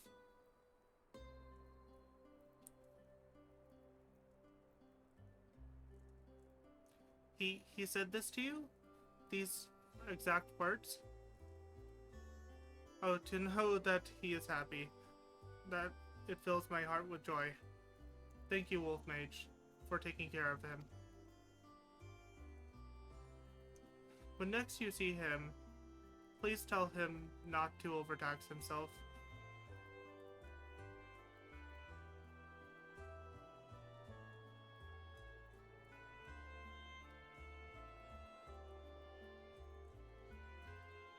Futile a request though it is.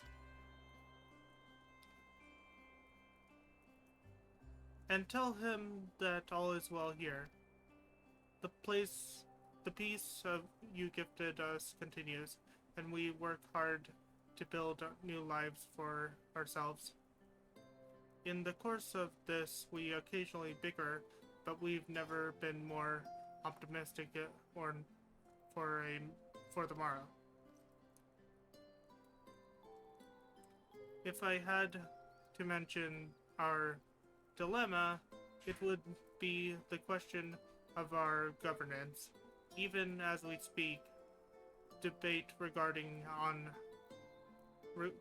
rages on over how we should run the city in the Ffxiv's absence.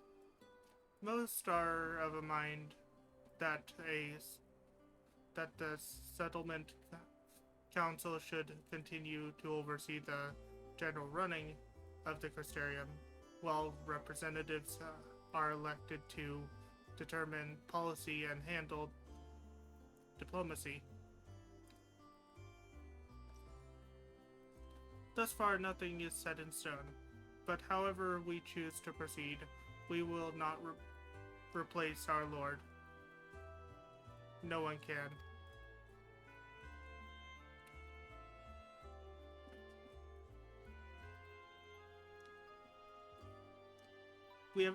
Have we recently observed any unusual phenomena? No, I can't say there have been. Curious that you should ask me this question, though. Some days ago, Reen came and asked the very same. She was rather unsettled, in stark contrast to how cheerful she has been of late.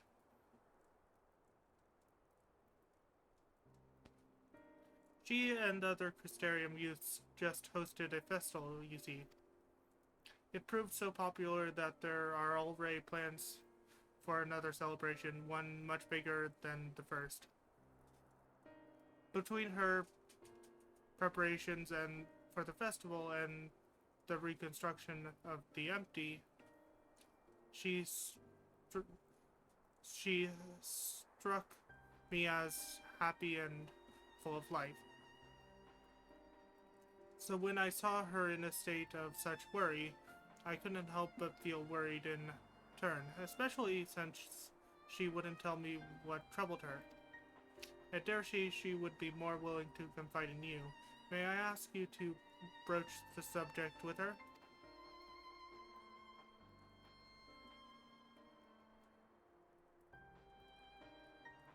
You wish to enter the umbilicus? Very well, I shall fetch the key at once, and take the opportunity to find Reed.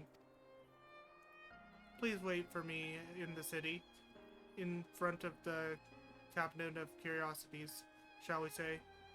I will be along as soon as I can.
Cabinet of Curiosities.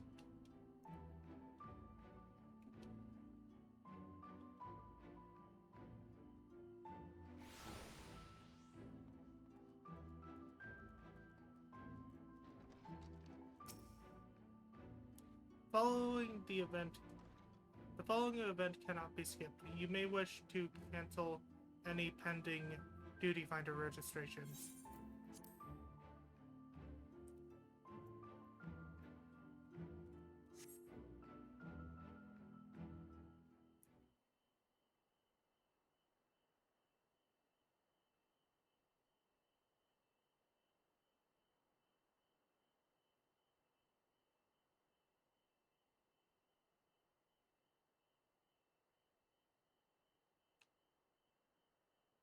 Do my old eyes deceive me? Is it truly Mage?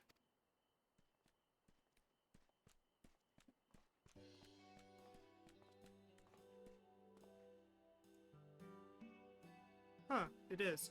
Full glad am I to see you hale and whole, my friend. What a wonderful surprise it is to have you back with us, and at this most opportune time.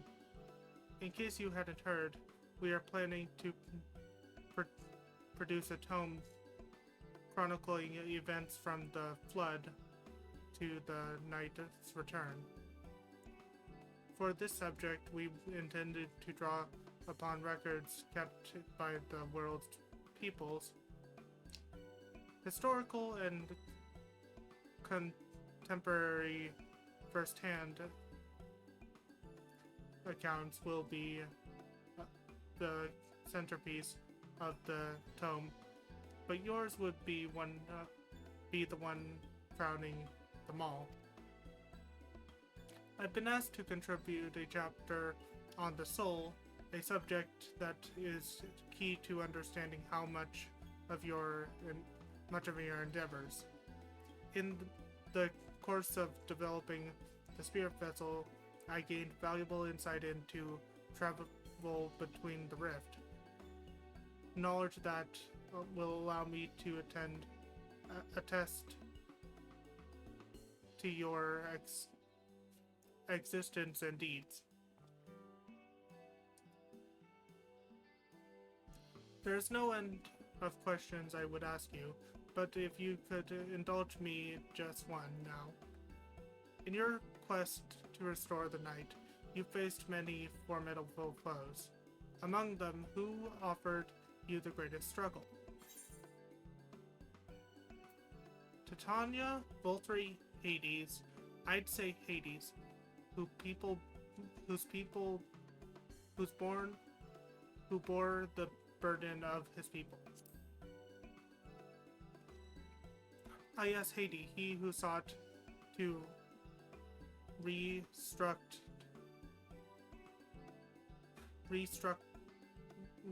his ancient brethren. He was the final obstacle in your quest to restore the night. Your battle in the depths of the Tempest, the stuff of epics. Yet compelling as it is, I worry that mere words won't do justice to that fateful confrontation. Not that we would think it to omit it entirely, of course.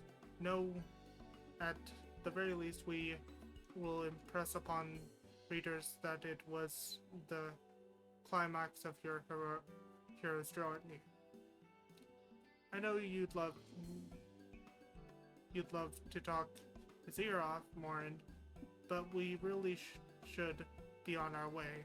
Those documents from Yulmore won't collect themselves. Of course. And afterwards, would you care to join me for tea? I was hoping you might clarify a few points on your thesis. Till next time, then. Do tell the others to look after themselves. Our overzealous friend in particular, remind him not to overtax himself, again and again, till his ears fall off, if that's what it takes for him to take it to heart.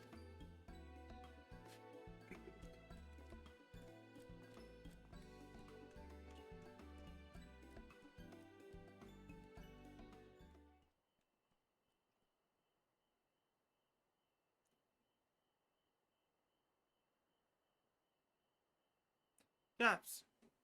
Is that the Warrior of Darkness?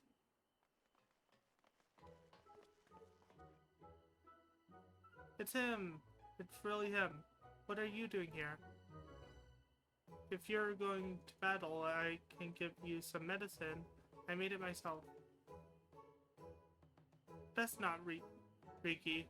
You'd only give him a stomachache. We've come to see Morin to get his advice. One of the guard finally agreed to teach us how to fight, but first we need to choose a fighting style. Well, I know that I want to be a mage. Arkell isn't sure. Magic isn't really my thing. So I was thinking of taking up the axe or the sword or maybe the bow.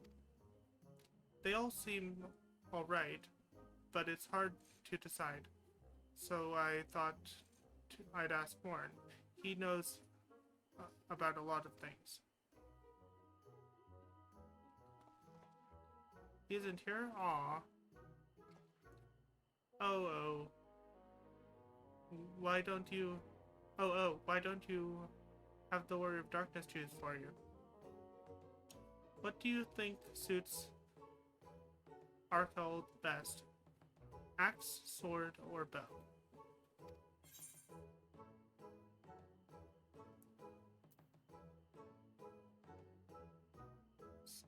For smiting your opponent, the axe. For protecting your friends, the sword. For fighting and hunting, the bow. For protecting your friends, the sword. The sword, if you took up the sword, you could be just like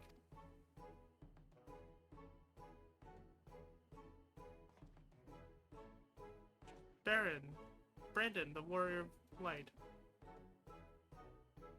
I love that tale. Let's borrow the books today. It's really popular, though.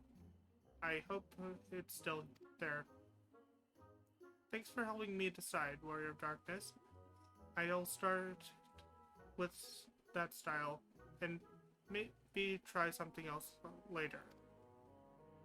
And when I get really strong, I hope to have a bout with you.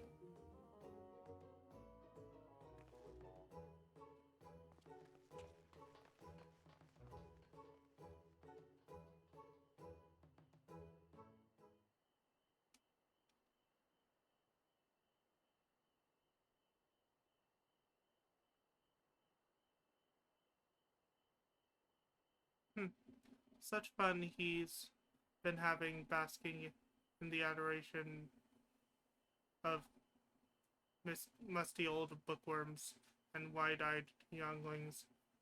But does he spare a thought for me? Oh, of course not.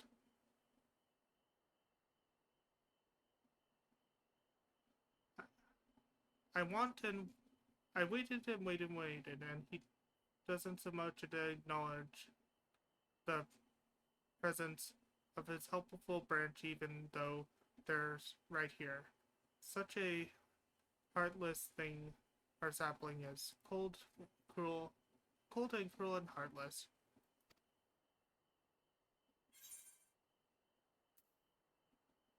Hopefully the loveliest of branches. How I've missed you. If you truly miss me, you should have cried for me on top of your at the top of your lungs, the instant you arrive. To make up for it, you will call you will call with twice the passion next time. Though for there to be a next time, you've some few struggles to overcome. So, my adorable sapling, the world is on the verge of destruction, is it? How do I do this? Joined as we are, spying on you is as simple as sliding down the back of a rainbow. Would that I could aid you in your quest, but the fate of we Fae folk is bound to that of the star. Whether it goes or where it goes, so too do we follow. Such is our way. The most I could do for you is spare you the pain, a gift by gifting you the sweetest of eternal dreams. But if escape's not to your liking, then you must struggle with your fellows mortals. But there are the ones you were waiting for. But here are the ones you were waiting for. I wonder what manner of consolation awaits the tale's end.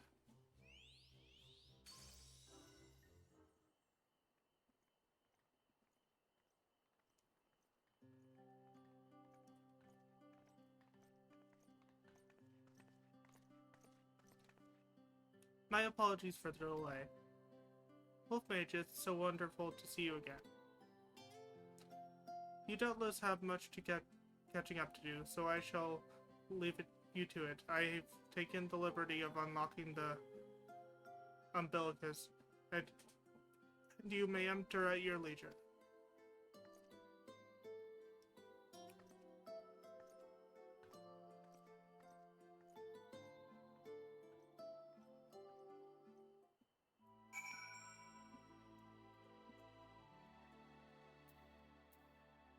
Green. I'm relieved to hear that everyone is well. I had a feeling like a pit in my stomach, and I was afraid that something might have happened.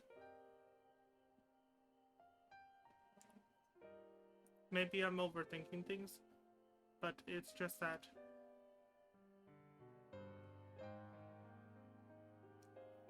I'm the Oracle of Light, and I've never spoken to Heidelin, never once heard her call.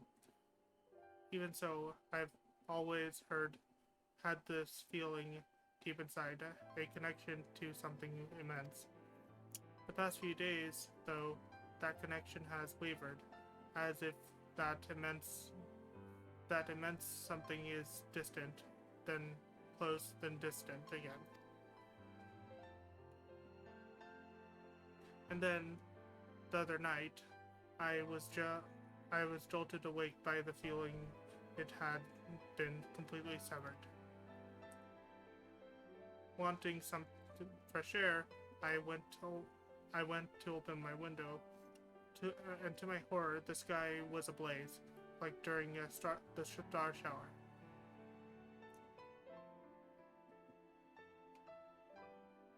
And then I blinked, and everything was normal.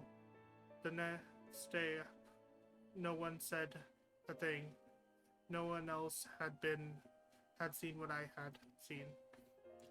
As far as I could tell, nothing was out of the ordinary. I began to wonder if it was a figment of a half-remembered dream.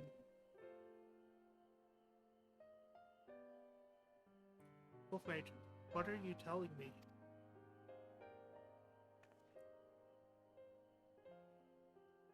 I have to know, please. It doesn't matter how horrible it is.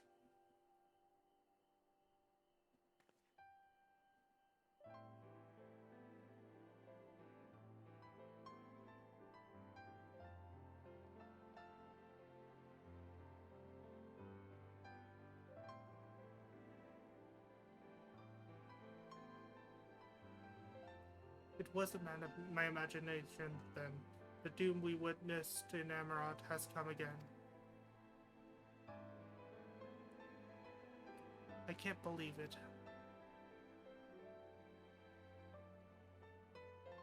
Like I told you before, all is well here in the first. So don't worry about us, please. Only look to the threat before you. We're fine for now. We're fine right now, and even if we weren't, we've learned to survive. Should the final days reach us here as well, you may be assured we won't go quietly. And we will hold it on until you can find a way to save our worlds. So long as you continue your fight, so too will we, united in purpose beneath a blazing sky.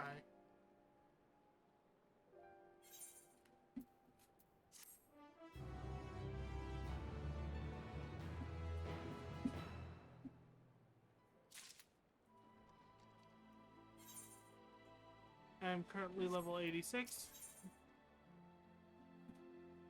Hope upon a flower. Reen wears a look of steely resolve. You're headed to the Umbilicus to counsel with Elidibus, right? I'll do some counseling of my own and speak with Lena. Decide how we might best prepare for the final days. So it's farewell for now, but we'll see each other again, I'm certain of it. And go ahead to use the Aetherite shards.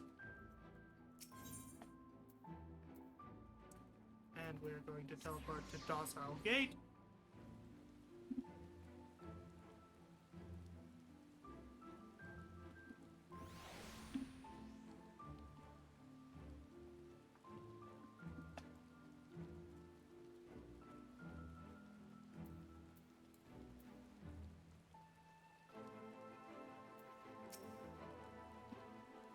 Master Corwin, welcome back.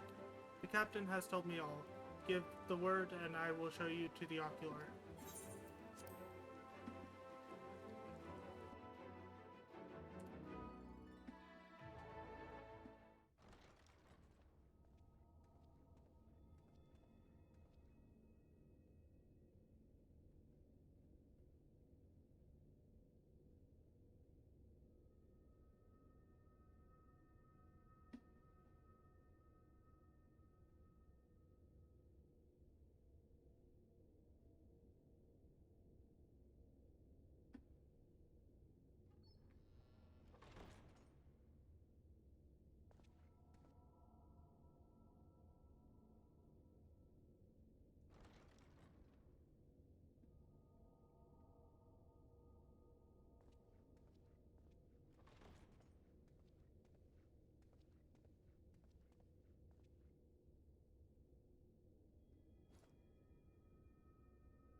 biometric authentication complete. Please state your business.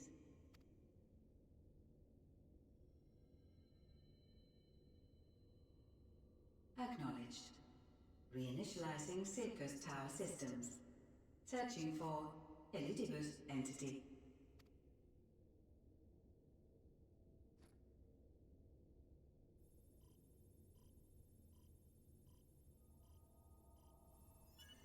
Target located in subterranean core power accumulator. Projecting image.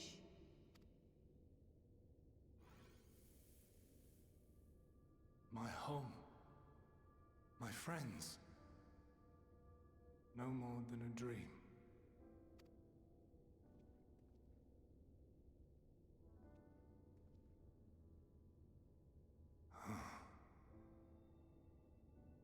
You. Why have you awakened me? I no longer sense those places beyond, or Lord Zodiac. You must explain all.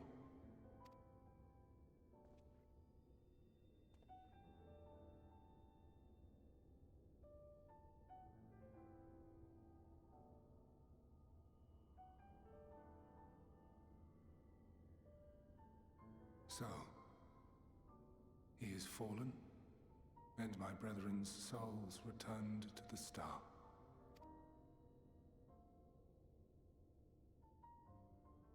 The doom we sacrificed so much to prevent is come again. Old burdens now yours to bear.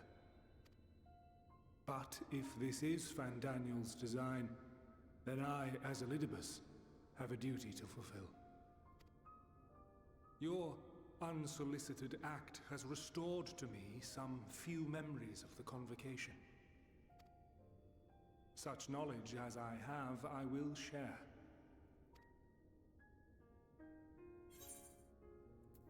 Thank you. I do this not for you. I merely perform my duty, as I have ever done. Where to begin? Ah, the end. Your understanding of what caused the final days is consistent with our own. The decay first took root where the currents were weakest.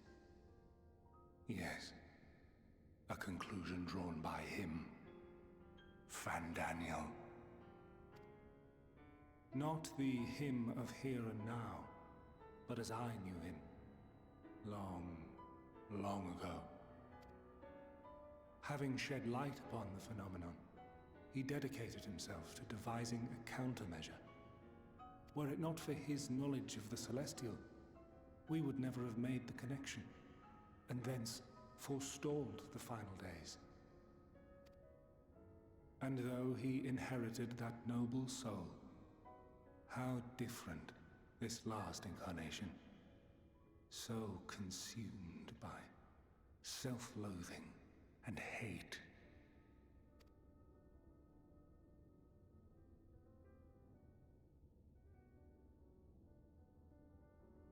Elpis. Yes, the name is familiar to me. Yet I know it not as a flower, but a place. A testing facility for determining which of our creations were fit to be released into the world.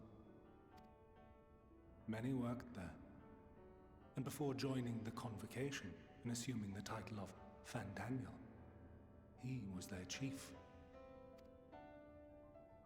He was Hermes.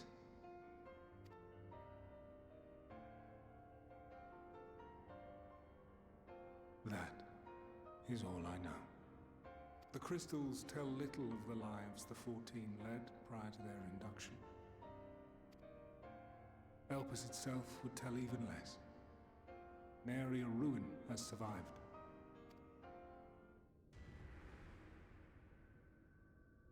Wait. I saw you there. In Elpis. No. I did not. But I did. I did. A lingering trace of impossibility. And a truth that fills my heart.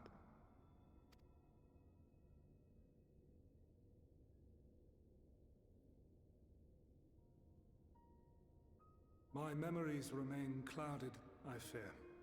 However, they have revealed to me one possible course. You must travel to Elpis, to the time when Hermes served as its chief. In glimpsing the Exarch's memories, not only did I make his summoning magic mine own, I also mastered the workings of this tower, which, having absorbed my empowered essence, now harbors an abundance of energy. As such, I believe I can deliver you unto the past, unto that place and that precise moment. Given the eons that must be traversed, the gateway will not be fully formed. Your form will be less tangible still than those warriors of light I had summoned. In all likelihood, none will be able to see or hear you. Yet even should you manage to interact with others, you will be unable to effect meaningful change. For the reality you wish to save, the reality to which you must return, exists as a result of the final days. You cannot reshape the past to undo the tragedies of the present. Cannot unmake the sorrow and suffering fated to come. In full knowledge of this, will you still entrust your life to your foe and make the journey?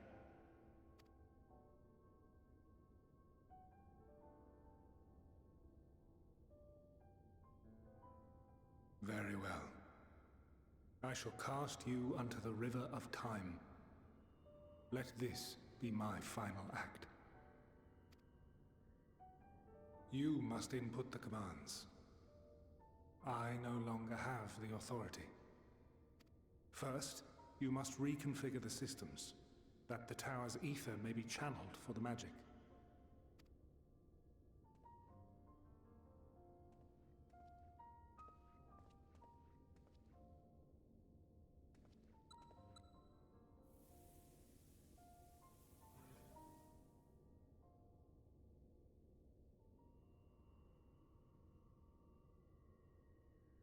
The preparations are complete.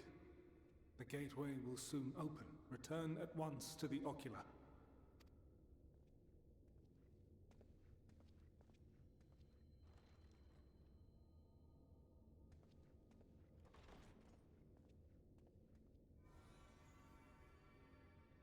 All appears to be in order. The ether flows unimpeded. The magic should consume every last mote of my essence. Why are you surprised? Did I not say that this will be my final act? Lord Zodiac is no more. There is nothing for me here. The ones I love and long to see again are waiting in that promised land, beyond memory and dream.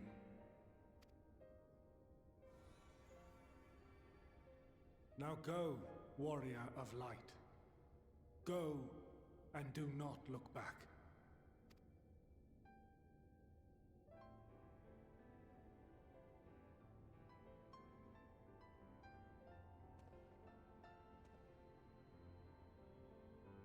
Well, Heidelin, I take my leave of you. Yours is the mantle of the last of us. May you have the joy of it, the burden and the solitude, It falls to you now. You and your champion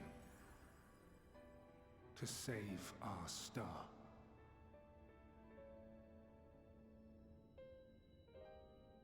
Well, looks like we're going to the past.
Guard-like man. The man stands doubtfully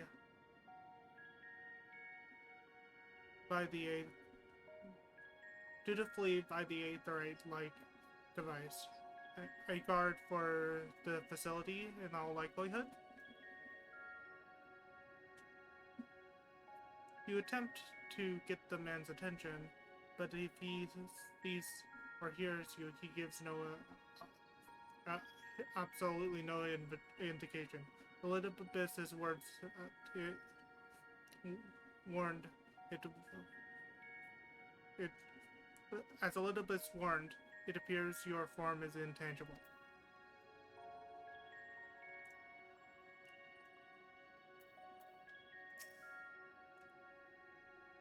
This is the right place, yes? Proliminen? Judging from the woman's words, this facility is called Proliminen.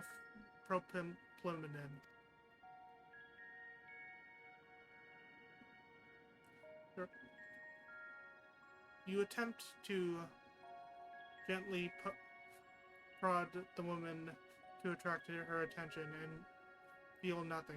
It seems neither does she.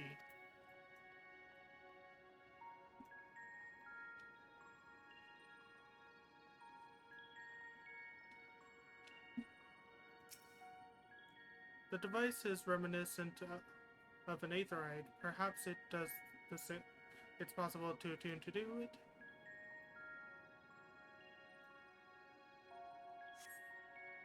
Despite attempting to channel and focus your energy, you fail to attune to the device. You can only assume it operates differently.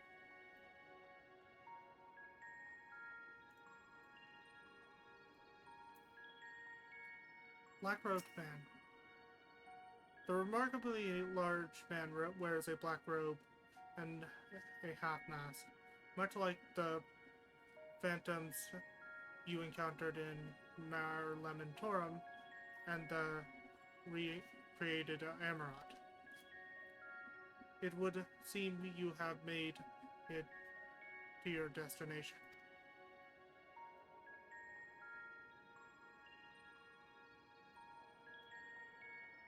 You gesticulate wildly, and shout all manner of greetings obscenities, but the man does not so much as glance in your direction.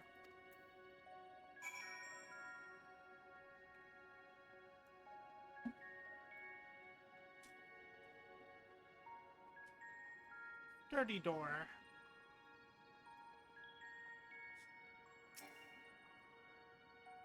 You suspect this door leads outside, but how to open it?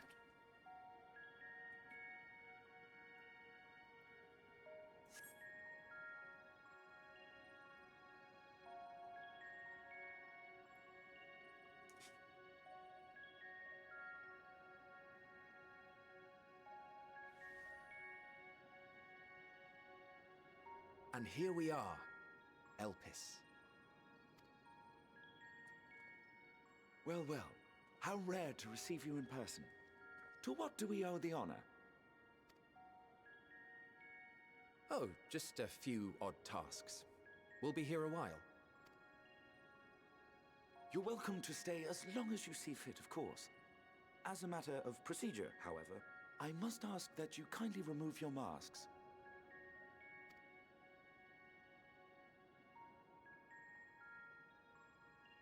Come now. Is this truly necessary? Surely you can tell who we are. Who you are, perhaps, but I am far less infamous. Regardless, if we do not follow protocol, 'tis our hosts who would be held accountable. So, please, do favor us with your handsome face.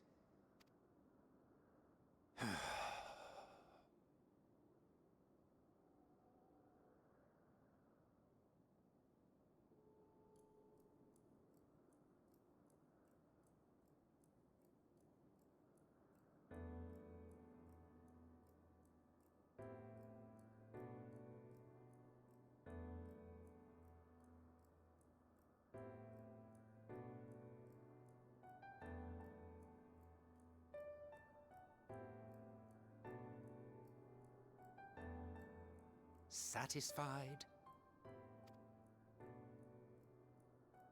I thank you for your cooperation. You are free to go about your business.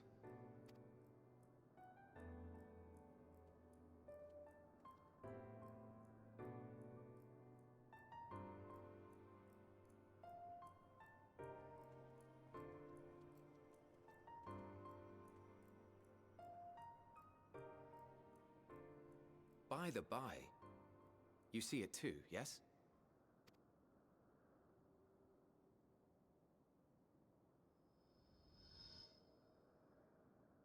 I haven't the foggiest what you're talking about.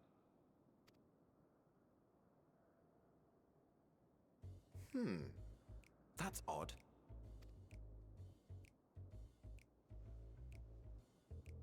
It's right here. A bit thin in the ether, but there's no mistaking it.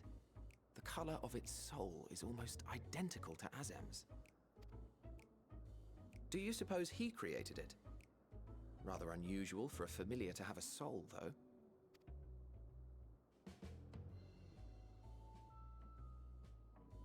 Don't ask me. All I know is that it's trouble. Doubly so if it's his spitting image. So let's leave it be. Come now.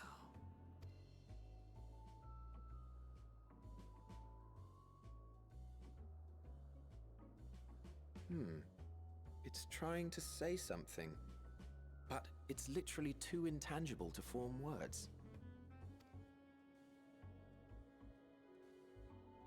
Why don't you give it some ether? Spare a snifter of your bounteous reserves. Who do you take me for? Why, a dear friend, of course. One who wouldn't let acts of kindness, such as my accompanying him on errands to far-flung outposts, go unrewarded?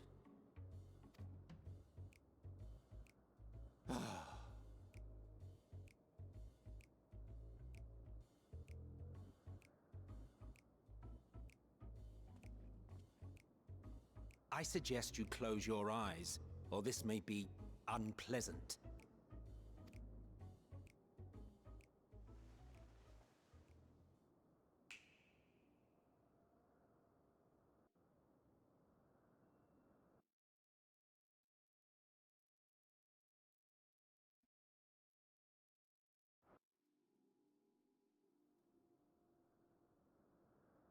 you may open your eyes.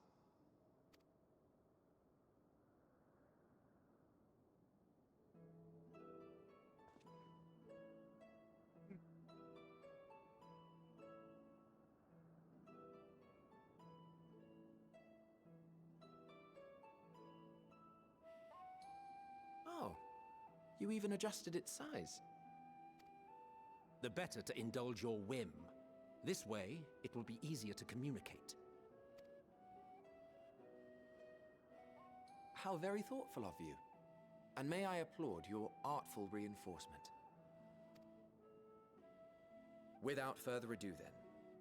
Greetings! I am Hythlodaeus, Chief of the Bureau of the Architect. Sulking beside me is the most honorable Emmett Selk of the Convocation of 14.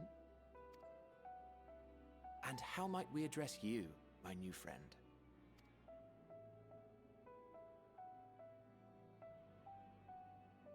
A fine name, and I'm pleased to see you understand our words. So, tell us, whence have you come? The thinness of your essence suggests you weren't created here.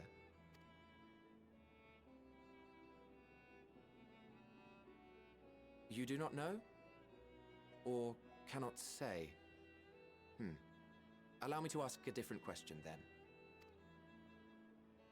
What brings you here? I seek a man named Hermes.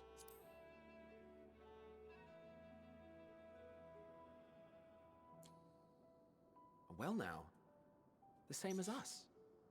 Perhaps Azim wished to come too, but had to settle for a familiar. If he truly wished to be here, then he would be. Right you are. My apologies if we've given offense. The two of us can discern the color of souls, you see, and yours happens to resemble that of a friend. And with your purpose matching our own besides, we jumped to a hasty conclusion. We are here to speak with Hermes, the chief overseer of this facility, which we also intend to tour in order to gain greater insight into the man's work. We, I say, though this is Emmett Selk's charge. I am here only to serve as his guide. And I should be happy to serve as yours as well, by way of an apology for the misunderstanding. Wait, are you suggesting that we bring it along on official business? This thing we know next to nothing about? If you harbor suspicions, better to keep it close than leave it to its own devices. Wouldn't you agree?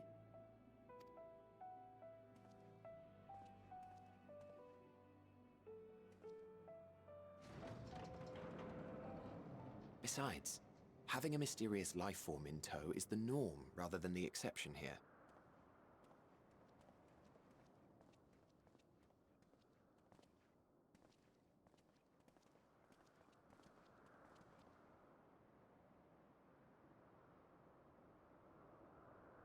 Welcome, my friends, to the testing ground of creation at Heaven's Edge, Elpis.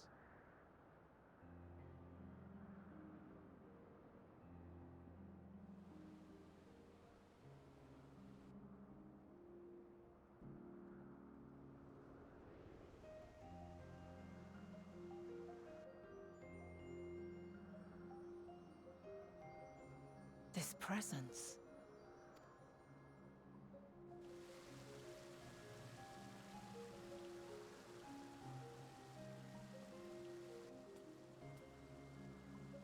Hermes! Visitors! We have visitors!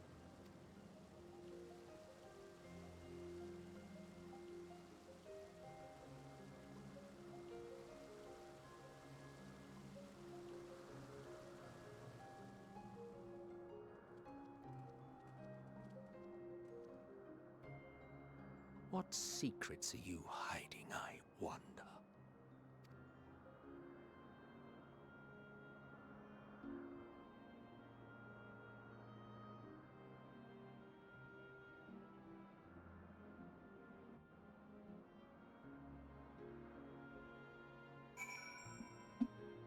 attune to that aetheryte thing now?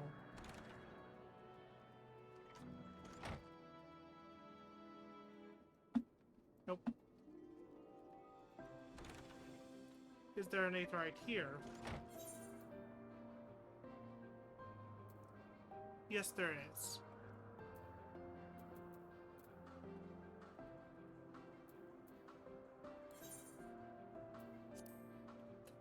So I can get back here somehow. I just had to check because I'm ending my stream now. Because we completed Babnir. We made it to the past, apparently. So yeah, I think that's enough for today. I hope you guys enjoyed my stream. I hope you guys stop by again. Till next time, I've been Wolf Mage Channel 11. I'll see you guys then. Bye!